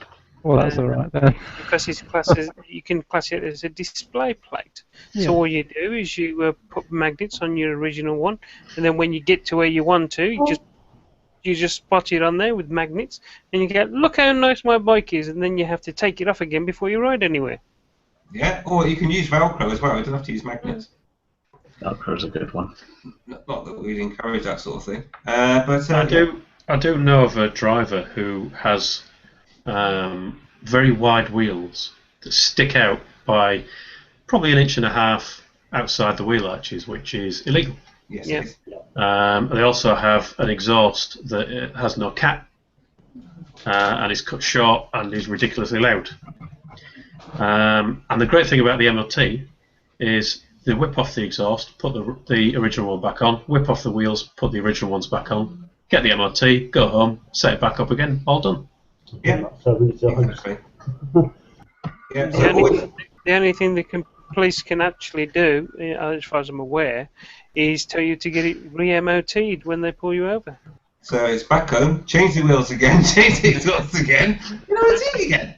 So yeah, always carry a legal size number plate. So if you have to go back for a producer to go and get the work done, use the old number plate, and then as soon as you've done that, you can then put your proper nice looking number plate on afterwards, or whatever it is. Okay. To be fair, I can't really grumble too much. But talking about MOTs, I mean, have you seen the state of some of these tricycles that you see on the roads? I mean, how the hell do they get a ticket? Hey, it's a good link, Catherine. We're almost there, but I just want to go to the Q&A because after our MOT extension, we're going to talk about Richard's controversial "how many wheels is too many?" Well, before we drop this topic of MOT, here in Florida, you don't even have to get vehicles inspected. Huh? There's no vehicle inspection. It's a lot over there, isn't it? It's, I was in Canada. We bought a van.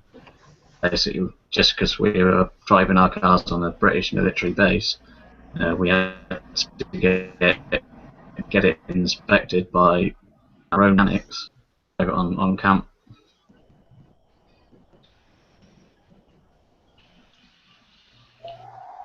You were cutting in and out. I didn't really catch the end of that. Sorry. I thought it was me. Basically, when I was in Canada, we bought a truck to drive, and we had to get it basically MOT'd by our own mechanics, our military mechanics on camp, just to drive it on a British camp. Huh. But other than that, it was just. And of course, police vehicles over here don't need an MOT. Is that because they get rid of them after 3 years? They get serviced. Probably. I don't know. The place that I get my bike done, there was a police officer there, and I asked him, "Have you brought yours in for MOT?" He says, "Oh no, we don't actually have to have bikes MOT because they are checked and serviced by our indoor mechanics every day." Same as army and military.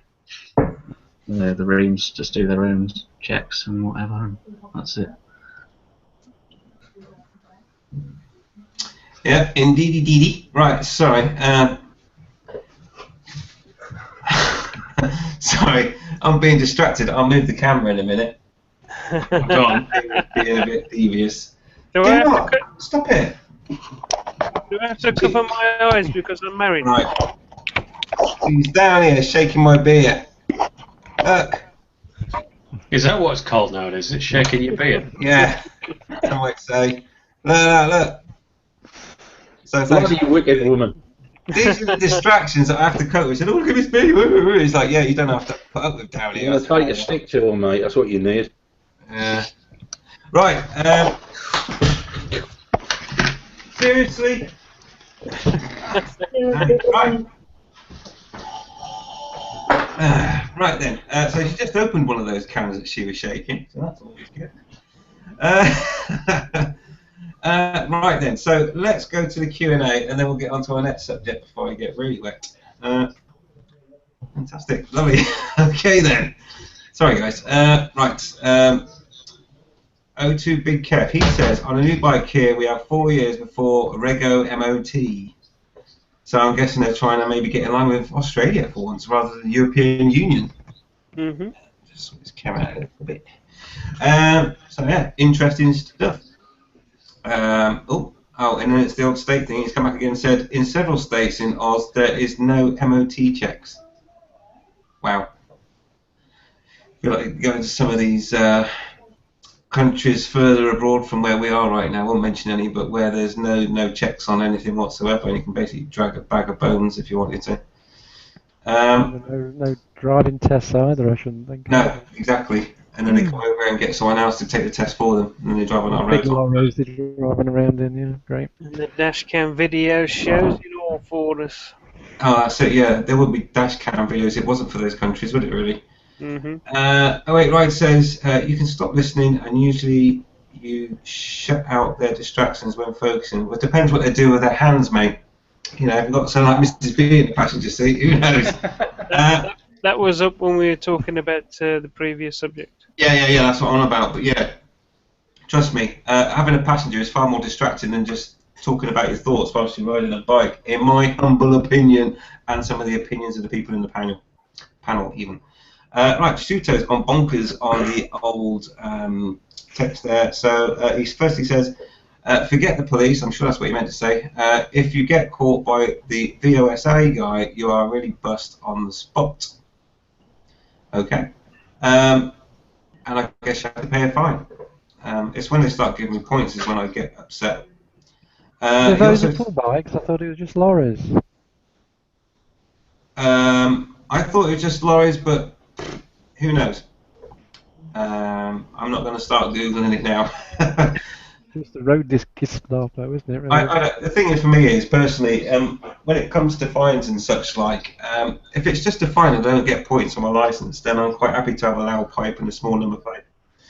You know, because it's just a fine, isn't it? I've always said don't do the crime if you don't want to do the time, and it's the same thing. Don't do anything wrong if you don't want to pay the fine. I'm quite happy paying the fine if I've done something wrong, but yeah. I don't like points on my licence. No, points don't make prizes, do they? No, not in that case. Points make you walk. They do. They make you walk or have to use public transport. Oh, and I just can't. I can't bear public transport. In fact, I try to avoid it at all costs. I remember in 1981 I used public transport. Did you? When I were a lad. When I was a lad. Back in the day. Yeah. Taking the bread up to The only public transport I'll ever use these days is just aircraft, because that's the only way I can't charter my own planes. If I won the lottery, I would. hovercraft.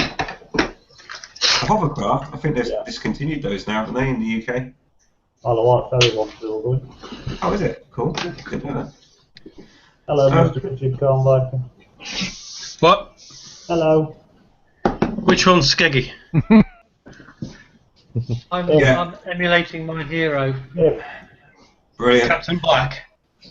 Right, let's quickly clear down the Q&A then, and then we'll get on to the interesting topic of how many wheels is too many from Richard. So let's go to Shuto77. He says, an MOT only means a vehicle was fit for purpose at the time of passing and does not mean it's fit for purpose for the next 12 months. Hands up, yes, all my bikes go through that process. They're fit for purpose at MOT and then they're not afterwards. There we go. Because I like a loud pipe. Also, Suto77 says, my mate does MOT and said that every Fiat 500 he's had in for the first MOT failed, bearings and suspension being the main culprits. There we go. There's a reason why they're so cheap. And Panrific says, evening or whiskey o'clock. Hey, cheers, buddy. Oh, just reminded me. Get some beer. Right. Well, while Skeggy Pirate goes to get some beer, what we'll do is we'll go to Richard and let him articulate his question far better than I could ever could with his pirate face. That's still there. It's a pirate and it's the invisible pirate. Anyway, it looks kind of like Skeggy. It does look like Skeggy, doesn't it? In fact, what's going on there? Anyway, Richard, over to you, sir, for your talk about scooters and such like, and how many wheels is too many? I'm going to talk to you about scooters. Hang on, that's just stupid. I saw Pirate, West Country, it's all the same. I saw a review earlier on of the Quadro something or other, which is, if you imagine the MP3 scooter with the two wheels at the front and the one at the back, it's kind of like that, except it's got two at the back. And it's got some kind of weird hydraulic system that allows you to get to 45-degree lean angles on a four-wheeled scooter. And I wondered if this would give the three-wheeled scooter riders someone to look down on. Well, as anything after 45 degrees, I definitely could look down on, couldn't I? I do remember watching Motortrike on his three-wheeled one, and he had to avoid a Mini, and you could see the thing tip and lift a wheel, and it spat him off. Yeah. And then it uprighted again and drove back down the road by itself. And I used the word drove advisedly. It rolled down the road under its own power. It carried on going, yeah. Not good. So that was my question. Was well, it's not really a question. I formed it into a question of how many wheels is too many, but mainly just to get people's views on the idea of a four-wheeled motorbike. Yeah. But I think also, Richard, you did mention about scooter riders, which is a two-wheeled scooter, I believe. That's right. I did say that some bikers, and I do not count myself amongst these. I just see everybody who's on two wheels as being on two wheels. We're all in the same boat. But some motorbike riders look down on two-wheeled scooterists. Some two-wheeled scooterists look down on three-wheeled scooterists. I just want to give someone, And at what point are they going to invent a five-wheel scooter, just so that the Quadro riders have someone to not nod to? Well, wouldn't the four-wheeled one have a fifth wheel? Wouldn't it be like the steering wheel? No, that's at that point it becomes a car, I think, officially. I'll find you a photograph of it. Surely you talk. Surely they could look down on quad bikes. It's the same thing, isn't it? Exactly. Yeah, I reckon Bike doesn't mean it, yes. I reckon it would just be a narrower quad bike. That's all. It's not really a bike at all. A bike has two wheels. Full stop. A trike has three wheels. So how can you call a bike with three wheels a bike? A quike. When you put quad bike into the conversation, David, I'm sorry, you sound like Ozzy Osbourne. Quad bike. Quad bike.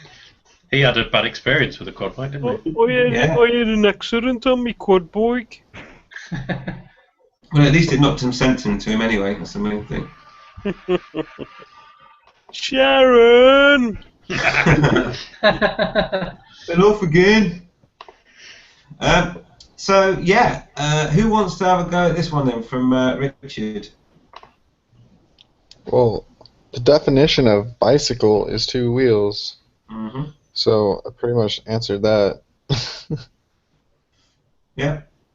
Yeah, I'm gonna say even the 3-wheel scooter it's a trike. It's at the end of the day, it's a trike, not a bike. Yeah. Yep, I agree. Oh my That God. thing there is a flexible quad. Yeah, it's a quad that can lean. Yeah. Oh my There you word. go. Is that only the front tyres that lean and not the back? Or No, the back is there. The back is as well. all right. The weirdest thing that he said was that at slow speed it felt less stable than a bike. He said it wanted to weave, and you had to give it some power to get it to go in a straight line. People who buy one of those needs a good slap. It's terrible. Gosh. I cannot see why they invent some of these things. Because they can, probably. You know, I was going to say engineering. that's all it is, isn't it? They want to engineering experiment.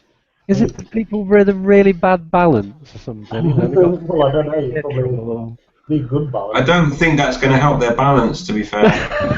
That's just not, is it?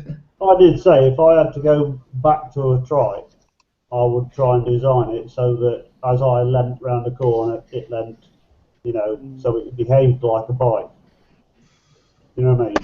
Yeah. Has anybody ever tried one of these Can-Am spiders? What are they like round bends? I heard that around bends they're horrible. They're trying to throw you off the opposite way because they've got suspension and the suspension's fairly soft. You go into a left-hand bend pretty hard, and you're leading right while it's trying to throw you off. Yeah. So you've got to drive it steady basically around corners. Which is a waste of time. It's a Robin Reliant without the flipping shell, isn't it, really? That's what he's saying. From experience of riding a trike, the only good handling trike is a hardtail. It really is. You make it a hardtail, and the only suspension is the air in your tyres. I used to run 8 psi in the back of my trike tyres, just that was the suspension only, I suppose the only reason for having a vehicle like that would be in countries like Japan, China, and things like that, where they would mass produce them, where they are always looking at making things smaller. I remember for ages Japan was producing lots of small cars and vans because they had legislation that wouldn't allow them to make anything over a certain width and a certain length, which is why you got the Suzuki minivans and stuff like that. So that's the only thing I can think of is they are trying to make scooters so you can just get off them without needing a side stand or whatever, easier to park so they don't lean, and you still get the use of that. But I don't see a point of them over here. I mean, there's some things that I've seen that are something far more attractive to me if I was ever to be in a situation where I was disabled, for example. Now, I'm not saying that everyone that rides the trikes and the quad thingies are disabled, but they might have some sort of lack of ability to ride a bike for whatever reason. But, no, I mean, to answer Richard's question, first of all, if it's got more than 2 wheels, it's not a bike, so that's it, really. It's as simple as that. I don't look down on scooter riders. I frequently nod them. They frequently annoy me, but I will continue to nod at them anyway. But what I have seen, and I'm sure Richard, the Google expert that he is, will find the bikes that you can ride that are a bike, but they have like stabilizers that come down only when you wish to stop. And I'm sure Richard's probably seen these before, and I think it's a genius idea. Those are from Holland, aren't they? Yeah. But They're I also would about say- 20 grand. Today I realised for the first time I've got double standards. I didn't realise they were that expensive, Richard. 20 grand? I believe they were about 20 grand. They were on Top Gear, weren't they? Yeah. So basically, what happens with them, whilst Richard Googles, is that it's a normal bike, but on the back, you've got, let's do it this way, you've got two wheel sets that hydraulically come down when you stop. And then right. I think the reason they're so expensive is because they work out at what angle you are compared to the road. So if it needs to put one down lower than the other because you're on a camber, it will do. Right. You know what I mean? That just sounds like training wheels to me. Yeah, but disabled people can ride them. You know, they've had people riding with, you know, both legs, amputees and so on. But they can ride them because of that feature, and I think that's a great idea because you can ride a proper motorbike still. And I think that's where there's I a vlogger without his left leg, and he rides around on an R1. He's just got the shifter running over to the right side of the bike, and he shifts and brakes with his right foot. You can get automatic shifters, which you can use your thumb with as well. Yeah, oh, not that, Richard. No, it looks like a proper bike, not a flipping igloo. Gizago Abel's got a false leg, hasn't he? A left leg. Yeah. So that was one of them. Yeah, no, that's nothing like I was thinking. It's a retrofit to a normal motorbike, Richard. Oh, right. No, I've not seen that before. Oh, right. Oh, yeah, it's really cool. I'll see if I can find it whilst others I've discuss. also seen a guy on a Harley trike that rolled up to it in a wheelchair. He got himself onto his trike, and then he clipped his wheelchair to the back of the trike. So wherever he goes, he could just hop off of it and get onto his wheelchair. That's what I used to do. Exactly what I used to do. I used to just pick the wheelchair up, sling it on the back of the trike, and off I went.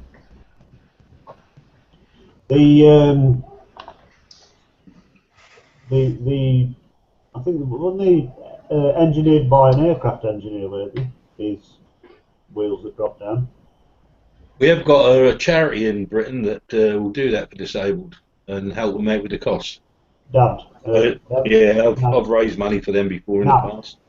Yeah. National Association That's of the one. Bikers. Yeah, I raised a lot of money for them once, years ago, to help disabled bikers. Yeah. Right, I found. You can go. Yeah. Right now, I'm just finding it. Here we go. It's a terrible video, but I'll just pause it a second. Now, this guy is a paraplegic, so he's got no use of his legs, and he's riding an R1 with this retrofit design. Can everyone see that? Not yet. Yeah. Can you see it now? Yeah. Yeah. So what happens is once you start moving, I'm sure I'll get moving in a second. There you go. He's moving now. Yeah. And then once you're up to a speed, they fall up out of the way as soon as you get the confidence up. It's like a walking stick.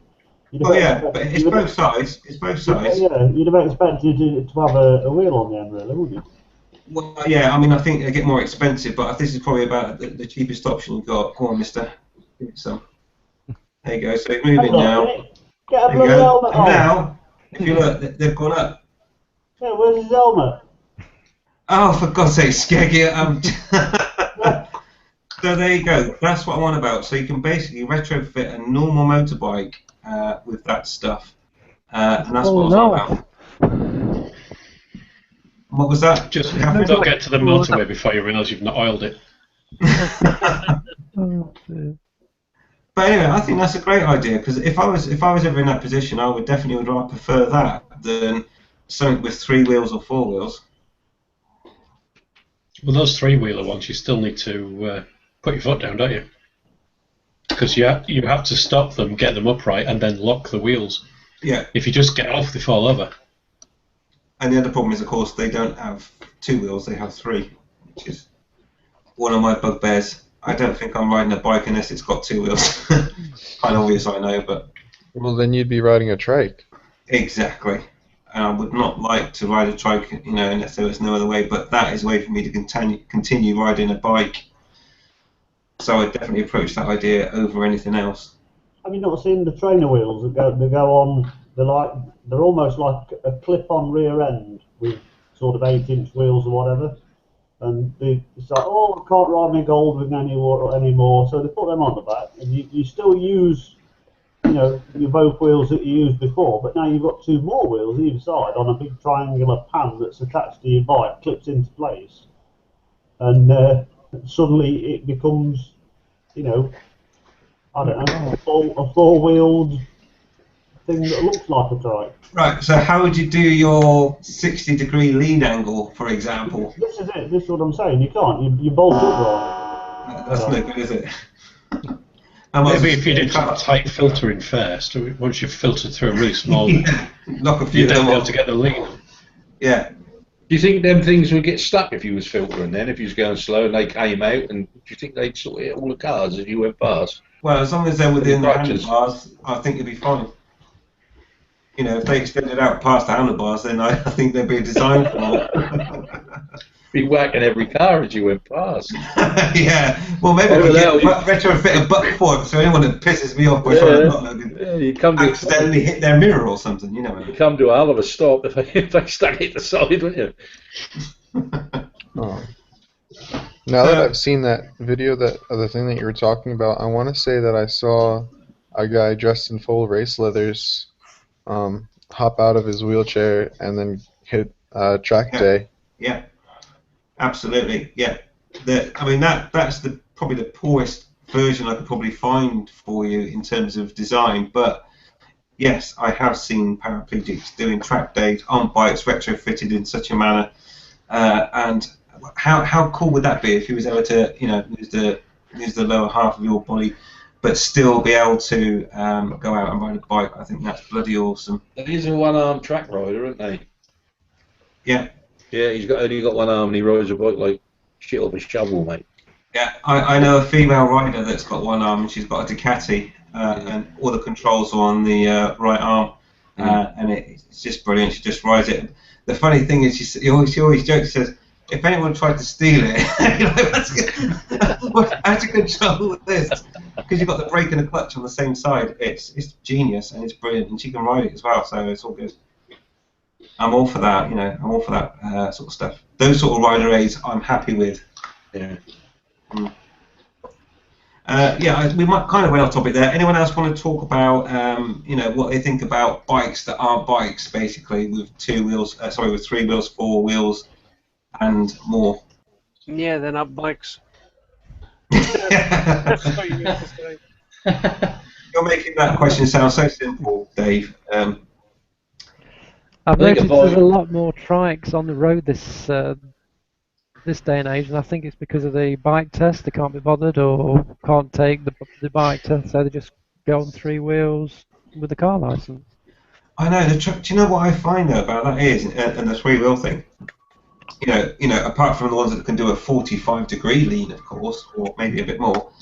But on a real bike, you can lean around the corner and go fast. On a trike, you can't, because they're notoriously terrible at going around corners.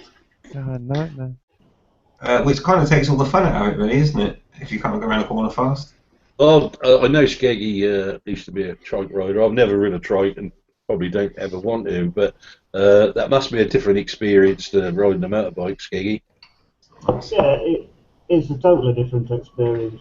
And like I say, because I like going around corners fast as well. My first time I went on a trike was on my cousin's, and it's a typical motorbike trike, rear sprung, front sprung, and I went into a right-hander, and immediately the trike leant left. It throws all its weight over to the left, and I'm like, shitting myself. I thought I was going to fall off. So that made me decide, because I'd read up about it, that a hardtail's the way to go, because it doesn't throw you into the corner, it doesn't try and throw you off, and you can literally just lean as you normally would, and just the grip of the tyres will hold you in there. Like it's a totally different experience. But I've just put a link in the chat for the second link I put in the chat for these things on a gold wing. I mean, for some reason they always choose a gold wing to do it with, probably because. Do you know what? I have to say, I would never buy a gold wing, because if I got to the point of a gold wing, then I'll be going for the crutches on a bike scenario as opposed to having a gold wing. But anyway, for some reason they always show you a gold wing. But the point is, on that gold wing, it's got the ideal things that you're talking about. The landing gear, and basically it enables you to ride your bike as you normally would. And I mean, the bike's lent at 45 degrees to start with, and it actually lifts itself upright, which is quite clever for the weight of the gold wing. But it does allow you, when you come to, because the hardest thing on them things is if you pull up at a junction and that junction's on a camber, then with straight things either side, you're going to lean. And that's not an ideal thing, is it? Whereas them things will allow you to stay, upright, which is the thing I was talking about. You ride the bike as a bike, and you only need the assistance when you come into a stop, which is probably, well, if I ever get that bad again, then that's the scenario I'd sooner go for than a trike. But it certainly wouldn't be on a gold wing. Don't worry, mate. The Skeggy Cruiser Appreciation Society on the panel here are backing 100%. Maybe 50%. Alrighty then. Okay, I think we pretty much covered that off then, and a great topic it was, Richard. So what I'm going to do now is I'm going to bob across to the Q&A and see what we've got to say in there, and then we've just got enough time to bring up Keith's topic, which is adventure bikes that don't go over 20 miles an hour. I mean adventure bikes. Right. Okay, so I'm joking, Keith. Right, one Sportsnod says, night all, off to pick up my ZX49 CC moped. Wow, awesome. Good. Wow. How many wheels has it got? It's got two, but it weighs 200 kilos. It's got 49. Yeah. If he puts some of that making custard in the tank, you go like crazy, mate. Oh God, I don't want to know what you put in your tank, mate. Magic custard sounds really bad. But anyway, before we go there, let's go on to a comment from. Where did it go? Oh, there we go. Yeah, Red Grandy. He says, even all, if it's got more than 2 wheels, it's shit. Go to the point. Fair enough. Don't mess about, mate. Will ya? Whatever you do. Right. Okay. Thanks for the bearings, mate. By the way. Oh, and he says thanks. Dave says thanks for the bearings. Right. Suto77 says, do you wave at someone on a Piaggio MP3, or maybe done so and not realised? I wouldn't. I only wave at bikers, and that involves 2 wheels. Yeah. No, I have waved at a 3-wheeled scooter before. Well, nodded, not waved. Nodded at a 3-wheeled scooter before. And I got a nod back from this nice young lady. However, tonight, I've been out. Sorry, I'm late, by the way. The reason I'm late, I've been to Skegness Bike Night. And whilst I was out there, I realised I got double standards, because as I'm riding along, this ninja comes past me with the rider wearing t-shirt, shorts, and flip-flops. T-shirt, shorts, flip-flops, yeah. And I nodded at him, and he nodded back. And as soon as he nodded back, I immediately went, tosser. All right, tosser. And I thought to myself, that's wrong, really, isn't it? Oh, mate. Yeah, double standards, to be fair. Yeah, I just couldn't believe it. You're turning up at a bike show with t-shirt, shorts, and flip-flops on a Ninja. Oh, did you have your camera on? I'm hoping I've caught it on camera. Oh, awesome! I reckon someone should really piece together like the shameful riders of this year, and everyone that's riding flip-flops goes straight in automatically. I don't even know how you shift with flip-flops on. Like, that would hurt my toes. Yeah, He's riding a Ninja, isn't he? He's going to be hard if he's riding a Ninja. maybe just leaves it in one gear. Probably got scabby toes. Ingrown toenails, I reckon. Nice. Maybe I suppose it's better than 10 toes, isn't it? I suppose, well, not 10, but 11. I think I'm going to start a Kickstarter and get some proper protective motorbike flip-flops. Kevlar flip-flop. I think you might have something there, Richard. Yeah, I think. Yeah, absolutely nothing. Steel toe cap flip flops. Yeah. Yeah, it's not a flip-flop if it's got a steel toe cap. But what it could be proper bike boots. And I know you can get them in all sorts of different colours, can't you, Andy? Yeah, Princess Blue. Right. In fact, I've got some around here somewhere. They could be proper bike boots, but just nicely painted to look like flip-flops. With Look feet like and toes. Princess Blue. Yeah, something like that. Yeah. There was such a strange guy on Mrs. B's video. He was all in black leathers. Boots. My plastic dip hasn't arrived yet. As soon as it does, it gets sprayed. Trust me. I thought that biker was really far, far away. Then I realised it was. Yeah. Did you notice his swagger in his hips when he was walking as well? Yeah, I thought it was quite impressive to say that it was a castle when it was clearly a model. But putting it in front of it made it look real. With We that were on swagger, the new set for the Thunderbirds. That's where we were. with that swagger in his hips, I think we found out where he left them waterproofs. Yeah. He was in the miniature village anyway. Yeah, Legoland. That's where it was. I thought it was one of those things that you shake and it snows in the background. You know? Oh dear! I tell you what, if anyone's just joined the channel, these jokes aren't new. Right. How tall are you in actual fact? 5'11", 5'12"? That's the wrong question. How short are you? No. I like playing on the fact that I'm short. It's entertaining for everyone. So yeah. And true. And true. Yes. Somebody's got to do it, Andy. 4'2", and I did have a styrofoam piece in Charlie and the Chocolate Factory, and I was the smallest Oompa Loompa. Okay? Right, And he was up. Did you just say you had a styrofoam penis? Never had one of those, mate. Never needed that. Oh. I like the little chairs you got in the background there. Them doll's house chairs. They're almost look real sized. Yeah. Yeah, I've got a cooker and everything, but it doesn't work because it's made of plastic. But, We saw that in your exhaust video.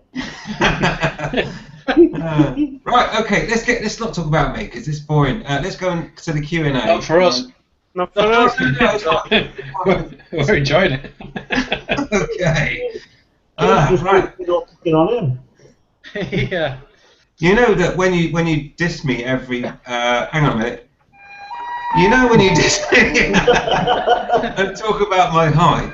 Well, I do have trouble sleeping at night after these hangouts. And sorry. Oh yeah. Just rewind. Sometimes I wake up during the night thinking, how tall am I really? So I get out of bed and I stand next to my giraffe measuring tool. You know, the ones with the little giraffe one that says how tall you are. A full foot or a half foot? And it says age 4. And I sigh and have to deal with this. But it does, stop me sleeping at night sometimes. Not on a Thursday night. So don't feel bad though, okay? I know you're all welling up inside now. Well, Andy, the good thing about all this, mate, is you get a job every Christmas, Snow White and the Seven Dwarfs. Yeah. His is the only house in the neighbourhood that's got a cat flap that's not used for the cat. It's the quickest way for me to get in and out of the house. I'll see another mental scar. He's got his cat playing with a sheep there. Can you not play with that sheep while Tucker can is? Yeah, I'll let them get started. with me. Right, that's enough of that shit. Right, okay, let's go to Q&A, Mr. B, you're leaving it a bit. Sorry, I have to reach the keyboard, you know, to get to the mouse and everything else. Right, right. So, who's the oldest person in the panel? I.e., I am. who's most likely to be riding that quadro first? Aha, by Pan Rifnick. That could be somebody who's already got a false knee. I might have highlighted one of the panel members by accident, and I think that may be the oldest person. Who knows who it is, though? That's only because Cat won't give her age away. Hey, no, sorry. I'm the oldest person in this panel. What are you talking about? It's Richard. I've got Richard highlighted. Go on, Richard, start it off. What? About how it is to be so old. I don't know what you're talking about, Sonny. That'll do. That'll do. Alzheimer's is setting already, poor bugger. Right. I remember when we first got motorcycles. They were 14 for a pound. Came with Kellogg's cornflakes. Of course, I'm talking about the original cornflakes that were made of real corn. Oh yeah. Real corn. It's just flaked straight off your feet. Oh, that's a whole different kind of corn. Okay, brilliant. Thanks for that, Richard. So yeah, Panrific. There we go. I'll let you decide on that one. I'll be politically correct. I don't know if I'm the oldest person here, but I probably am the one who's most likely to have gone it just for a laugh. Sorry, I've had a go on a Honda Dylan. What about a Honda Grom? I haven't had a go on a Honda Grom. I think you should do the Honda Dylan scooter. That was good fun. It took me about 5 minutes to work out how to get the thing to move because I kept. I'm sorry, but who calls a scooter a Dylan? Honda. Dylan. Dylan.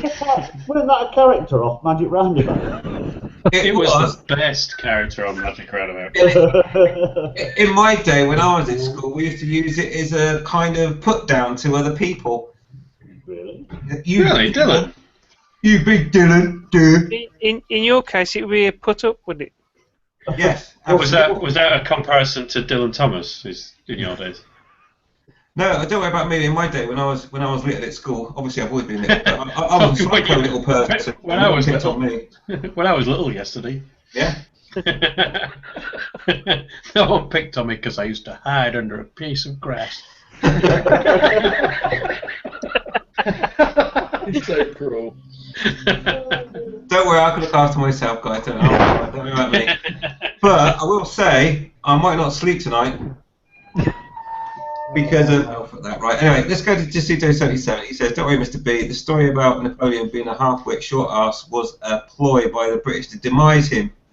He was actually average height. LOL.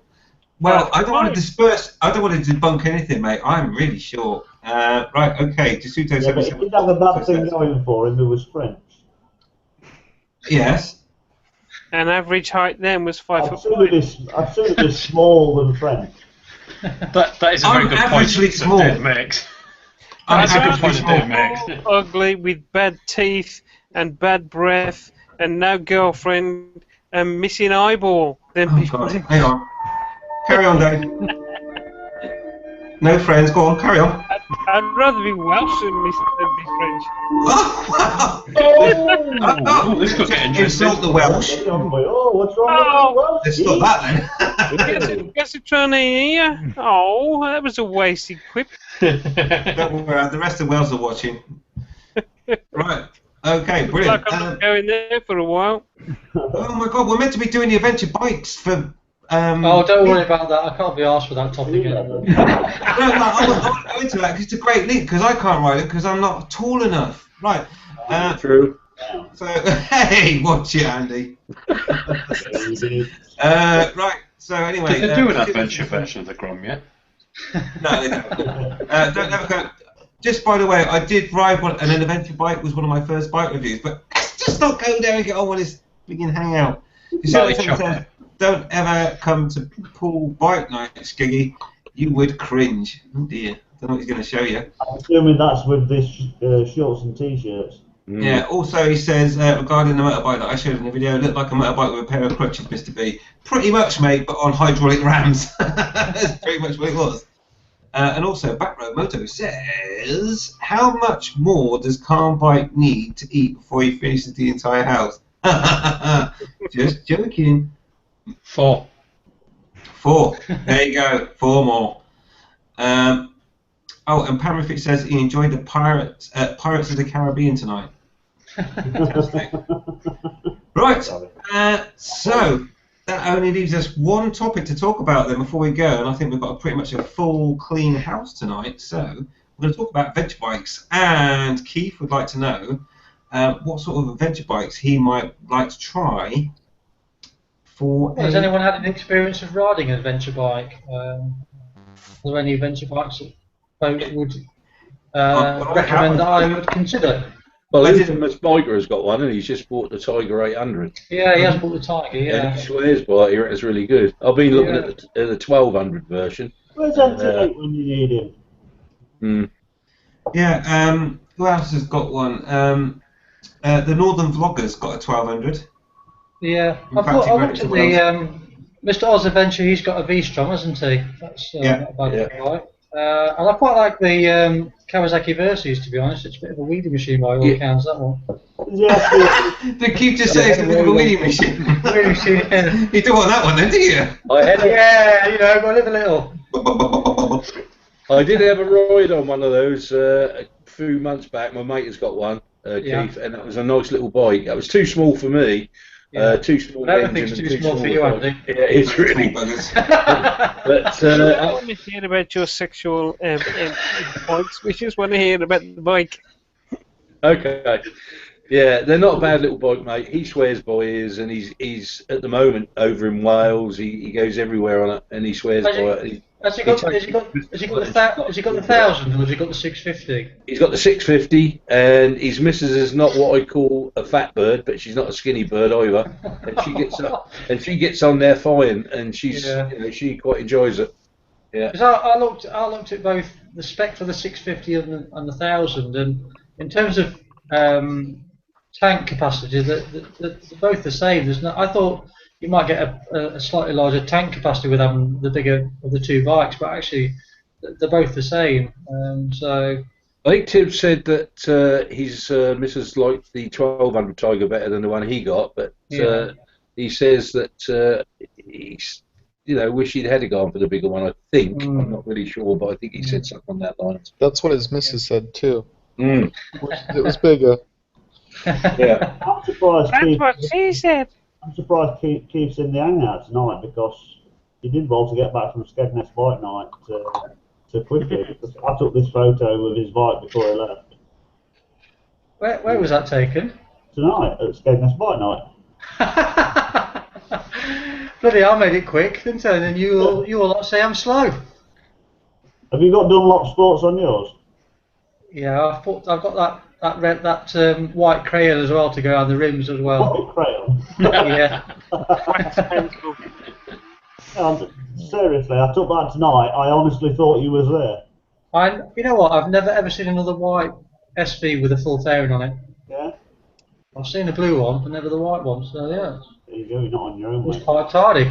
They had one for sale at JNS in Doncaster the other day. Did they?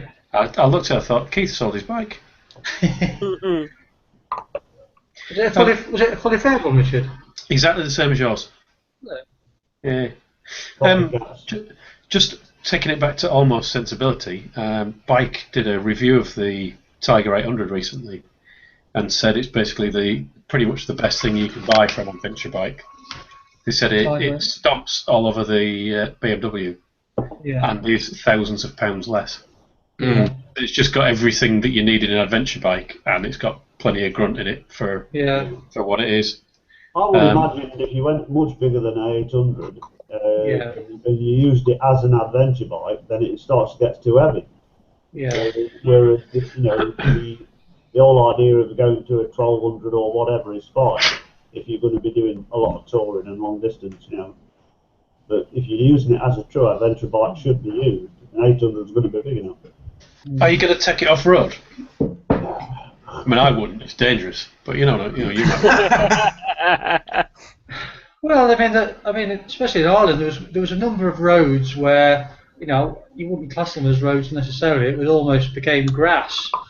And whilst the SV was all right, you kind of thought at one stage actually I could do with just standing up on my pegs here, and just if I'd had an adventure bike, then I would have perhaps done that. But I just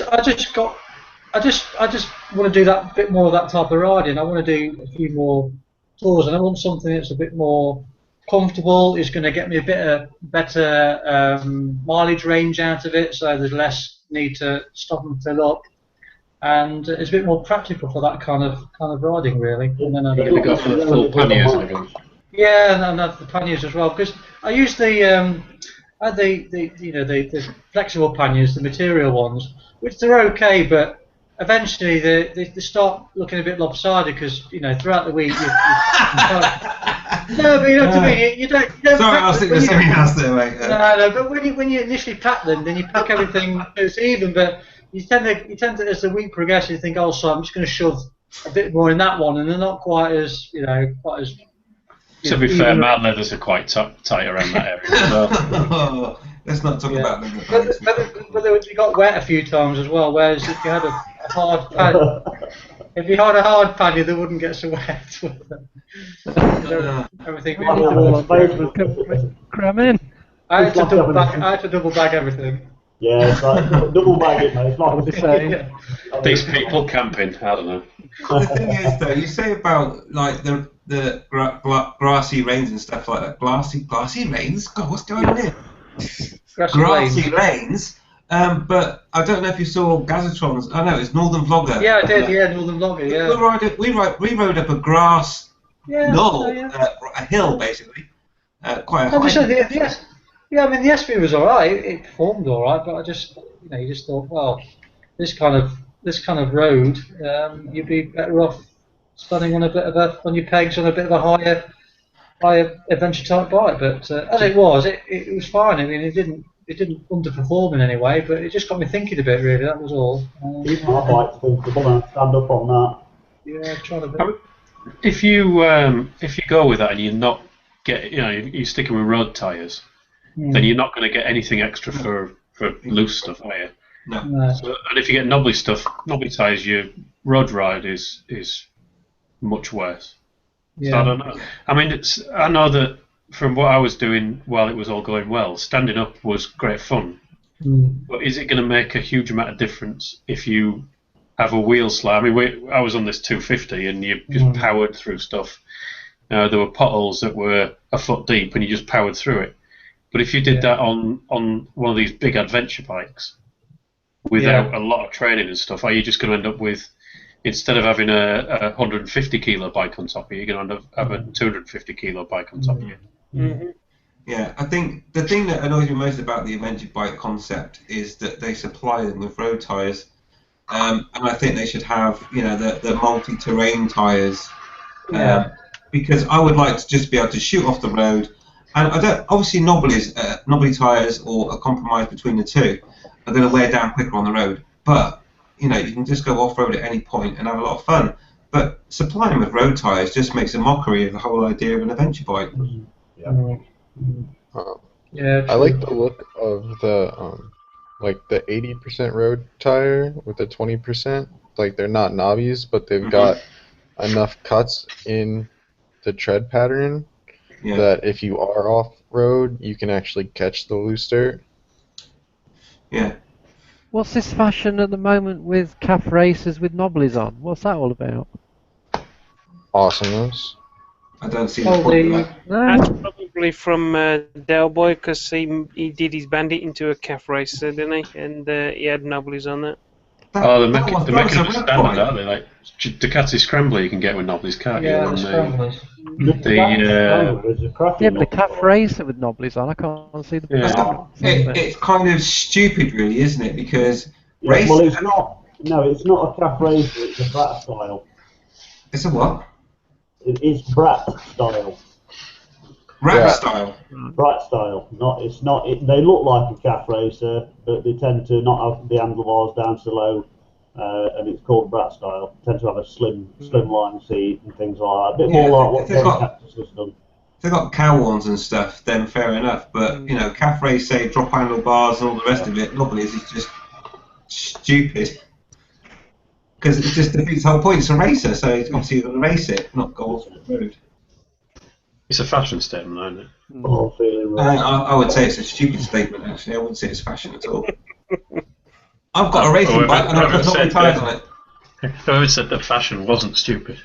Yeah, I've never been one for following fashion, though, to be fair. I can see that type of style if you're actually like racing on sand. What, and like doing the desert races. Yeah. I've thought about putting knobbies on my KZ.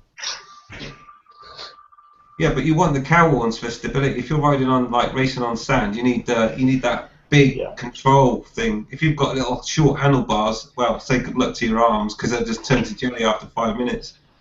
Yeah, I've got Euro bars on mine, so yeah, they're upright. Yeah, that's what you need. Oh, boom, the bell Bloody tolls. clock. Yeah, 10 o'clock just come. Wow, that means we need to end the hangout. So what I think we better do then is quickly go through the Q&A. I'll put out some select comments, then we'll all say goodbye, and then go off air and talk about how things really are in the real world.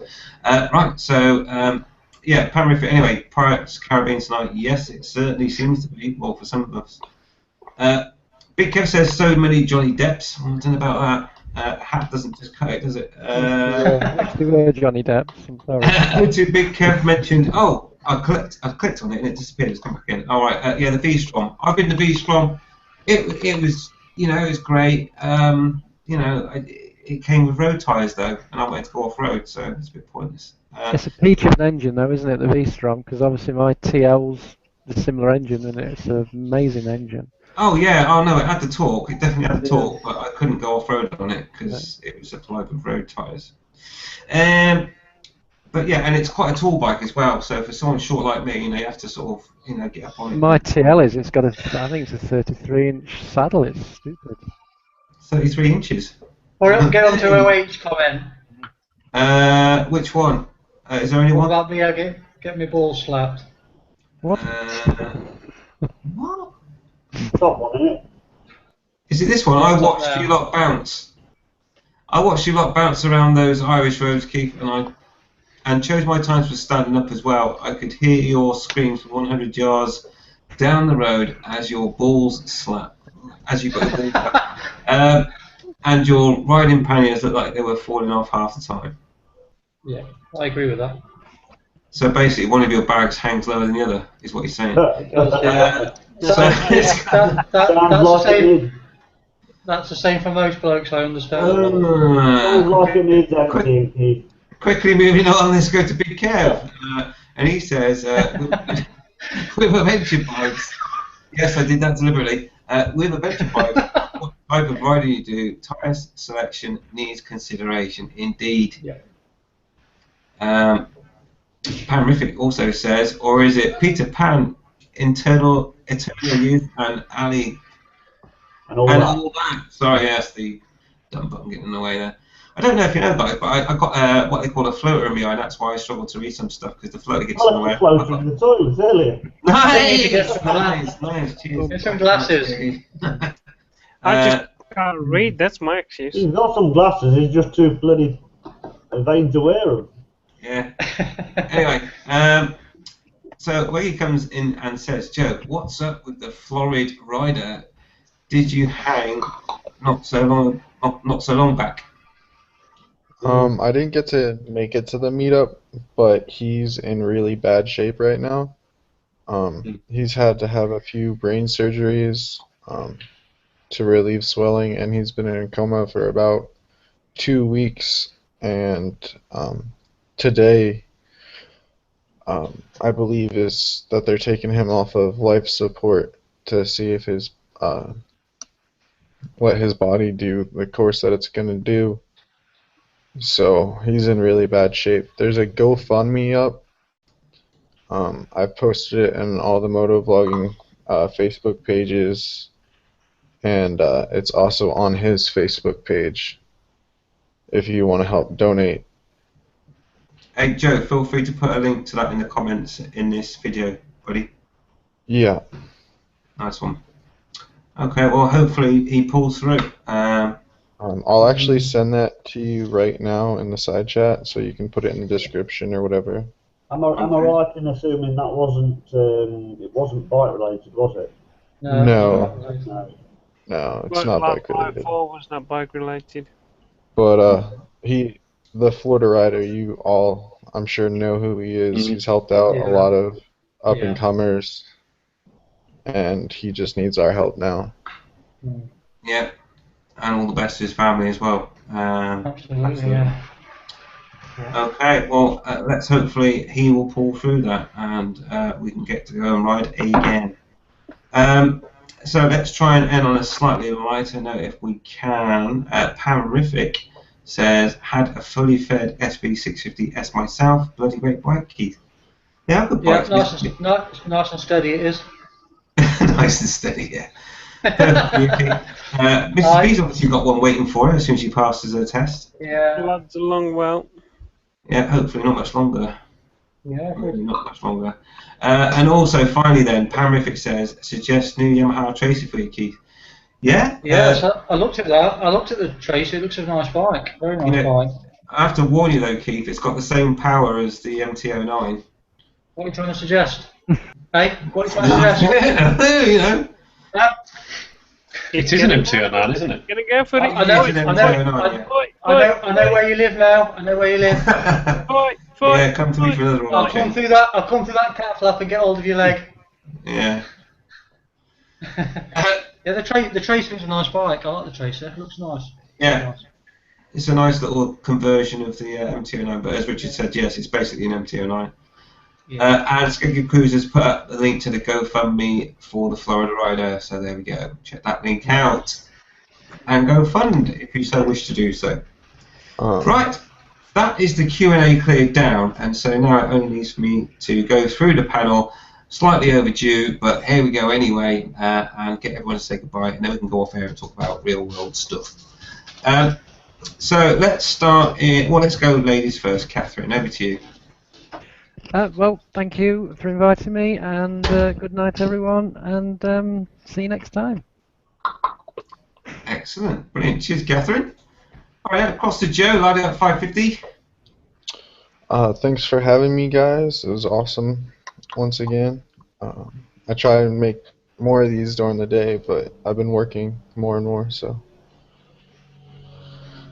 Awesome. It's like the middle of the afternoon here, but y'all have a good night. Excellent. Cheers, Joe. Try and sound a little bit more enthusiastic this time.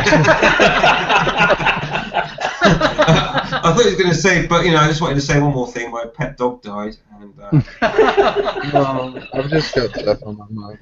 Yeah, no worries, buddy. Nice one, Joe. Thanks for coming in, mate. It's always nice to have you in. Let's go to Keith then for you, sir. Bye, everybody. Thanks for coming. There you go. That's a bit more cheerful for you. Yeah, and still uncomfortable for some reason. I don't know what that is. Anyway, thanks for that. Cheers, buddy. Richard, over to you, sir. Bye, everybody. Welcome to the Christmas hangout. Good evening. I can't look at it. Thanks, Richard.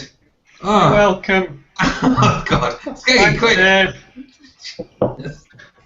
Bye, Mr. B. Thanks, Richard. Yes, bye. Oh, God. I'm off to buy a Quadro. Skeggy. Famous. Goodbye, people. Sorry I was late arriving, but I'm here in the end, and I've enjoyed my time. So, thank you. Bye. Brilliant. Cheers, Skeggy. Okay, let's go to Dave. Dave, would you like to say goodbye? What? Me? What, you want me? No, hang on. Don't get any ideas. Is it time to say goodbye now? Yes. You want me to say goodbye now? Go on then. Okay. Bye bye now. Bye bye now. Bye bye bye. Bye. Bye bye now. Bye bye. Time for to be bye-bye. Got a bit of echo there, Dave. Yeah. I hope so, otherwise that would have been really uncomfortable. Right. Okay, let's go then to something Andy, because I know he's got some words of wisdom for us. No, I haven't actually. I'm better at. No, because I'm just depressed and I feel really bad at the moment. Hang on. My dog died yesterday. Hang on. My dog died yesterday that I hadn't even bought. There we go. And my cat just won't even come to me anymore. But apart from that, I haven't got any words of wisdom, but I've got a rousing speech to make. I actually feel, as a nation, this country has lost its dog spirit, its bulldog spirit. And I think we should go back and be like we were in the past and never turn our back on good gunfire. Okay? Yeah. There you go. Turn your back Yeah. We need guns. That's what we need. Yeah, we need guns. Guns. Shoot them others. Catherine's got all the bloody guns, but yeah. I always use protection. Yeah, indeed. Yes. Yes. That's about it. Good night, everybody. Cheers, Dr. Andy. And that only then leaves it down to moi to say a goodbye. Thank you for tuning in tonight. Hope you found some part of this useful, or some part of it, some part of this useful, or slightly entertaining. Maybe some way you can drag some sort of entertainment out of this tonight. So anyway, thanks for watching. And it only needs me for one more thing. Stop that. Is if you get too upset, Andy, you can't sleep tonight because of all the jokes that we've said about your height, you can always watch this back. Yes, and relive those moments where you started to tell me that I was a short person, or slightly challenged in the upward direction. You can always Please cut it short. Cut it short. Yeah, this is getting part in the new Lord of the Rings movie. Can you really? Yeah. Before you go, I don't think you're actually that short. I mean, Catherine, how tall are you? Sorry? How tall are you? 5'10". 5'10", see? I mean... Bloody hell, that's like the Eiffel Tower. That's average height for a woman this day and age. You could sit Mr. B on your knee and cuddle him. Oh my god, I wonder where he was going to say that. Like a baby. I think that was the best option there. You know, I'm 6 foot tall. How tall are you, Andy? Mr. Suffolk Andy? 6'2". 6 foot 2, you see? So you're not that small.